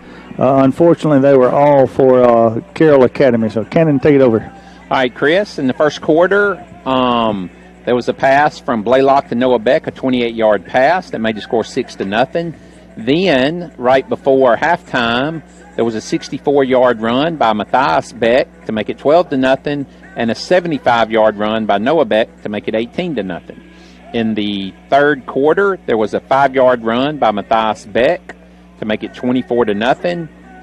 And then, with 6:40 to go in the third quarter, there was a long run with a fumble and a 30-yard pick up the fumble and run it in for a touchdown for Noah Beck. And then to finish out the scoring for Carroll, it was Panny on a 25-yard run to make it 36-0. All extra point conversion tries failed for Carroll for the final score of 36-0, Chris. Unfortunately, you never like to see the opposing team and their fans having a good time on our field, and we're in the field house. There's definitely no social distancing going on, and I better hush at that. Better not say anymore. I don't want to get anybody in trouble. For the night, Carroll Academy runs 43 plays, 435 yards. That's 10 yards per play. Kirk runs 30 plays for 93 yards, 3.1 yards per play. For Carroll, the passing department, Blaylock did not throw a pass in the second half. He was 7 of 8 for 80 yards and a touchdown in the first half. Mathis Beck, 10 rushes, 216 yards. We give him credit for 3 touchdowns. Lofton Holly, 10 rushes, 45 yards. William Panny, 2 rushes, 38 yards, and a touchdown leads the way for Carroll. For Kirk, Calvert Hathcott was 5 of 13 for 87 yards and an interception. Parker Goodson, 13 rushes for 17 yards. Leading tackler for Kirk, Mason Byers, 7.5 tackles, followed by Trip Taylor, 6.5. So, Cannon, not the way we wanted to start. We knew they would come in and they would be physical, and we were talking off the air as some of their guys are turning cartwheels on the field that I would say back when I played, they just lost major cool points with the girls. But you and I were talking off air, Cannon. The players of the game for Carroll were definitely their offensive line. Clearly the offensive line. While certainly they had several of their backs put up big numbers in touchdowns, their offensive line was simply blowing big holes. And to their running backs' credit, they ran through the holes. But, right. Chris, it seemed more of their big runs were just simply due to their offensive line. Right. And those kids for them that play on the offensive line, while their names won't be mentioned in the scoring column, right. they should certainly feel good about themselves and pat themselves on the back and acknowledge that those holes were due to their good job. Well, the Big Uglies up front certainly did a job for Carroll tonight. I look for them to make an impressive run in the upcoming season. But next week we will go to Heritage. We will be in Columbus next Friday night. And I think we'll probably see a different style team next week. You're going to see one that's going to throw it all over the place. You'll have to get ready for something totally different as we travel there. We'll be at home Thursday night with a junior high game against Winston. Going to see if we can get that aired. We talked about maybe doing one or two. So with things the way they are and a number of people can't come because of the 2-person limitation, I'm going to see if we can get that one put on the air. So any final thoughts, Cannon? No, other than it looks, unfortunately, games are won and lost on the line of scrimmage, and it looks like we have work to do on both the offensive line. We had an inability to run the ball. If you look back, all of our successful offensive plays were passes, right. Mainly to Richard Flaut. But then defensive line, we held strong for the first 20 minutes, and then either talent rose to the top or effort slacked off or whatever you want to say. But the last part of the game was clearly different from the first 20 minutes of the game. Right. Well, I don't know. Coach will see a lot of things to clean up. But Cannon, as I think back, I can remember the very unimportant things. Can't remember the important things. 2 weeks ago, my mom texted me at 7:30 and said, "Well, happy anniversary to you and Catherine." And I was like, that's not good. But anyway, I can remember when Luke was a ninth grader in Colbert and then we're 8th graders that year in junior high football. We took a lot of games on the chin because we were just outmatched, and you just hope that because that's the same time period we're in here, and you just hope that doesn't continue this year. But I'm sure we'll fight and we'll get better and get prepared, and we'll play again next week. So again, the Raiders fall 36-0 to Carroll here in the opening game of the 2020 season. So for Cannon Beisel, I'm Chris Hathcott. We'll be with you next Friday night, hoping for next Thursday night, but next Friday night in Columbus. So good night from Kirk Academy, and see you next week. Hey, I'm Joe. Jake will be here in just a minute. Good job. Thank you, ma'am. Y'all have a good night. You too.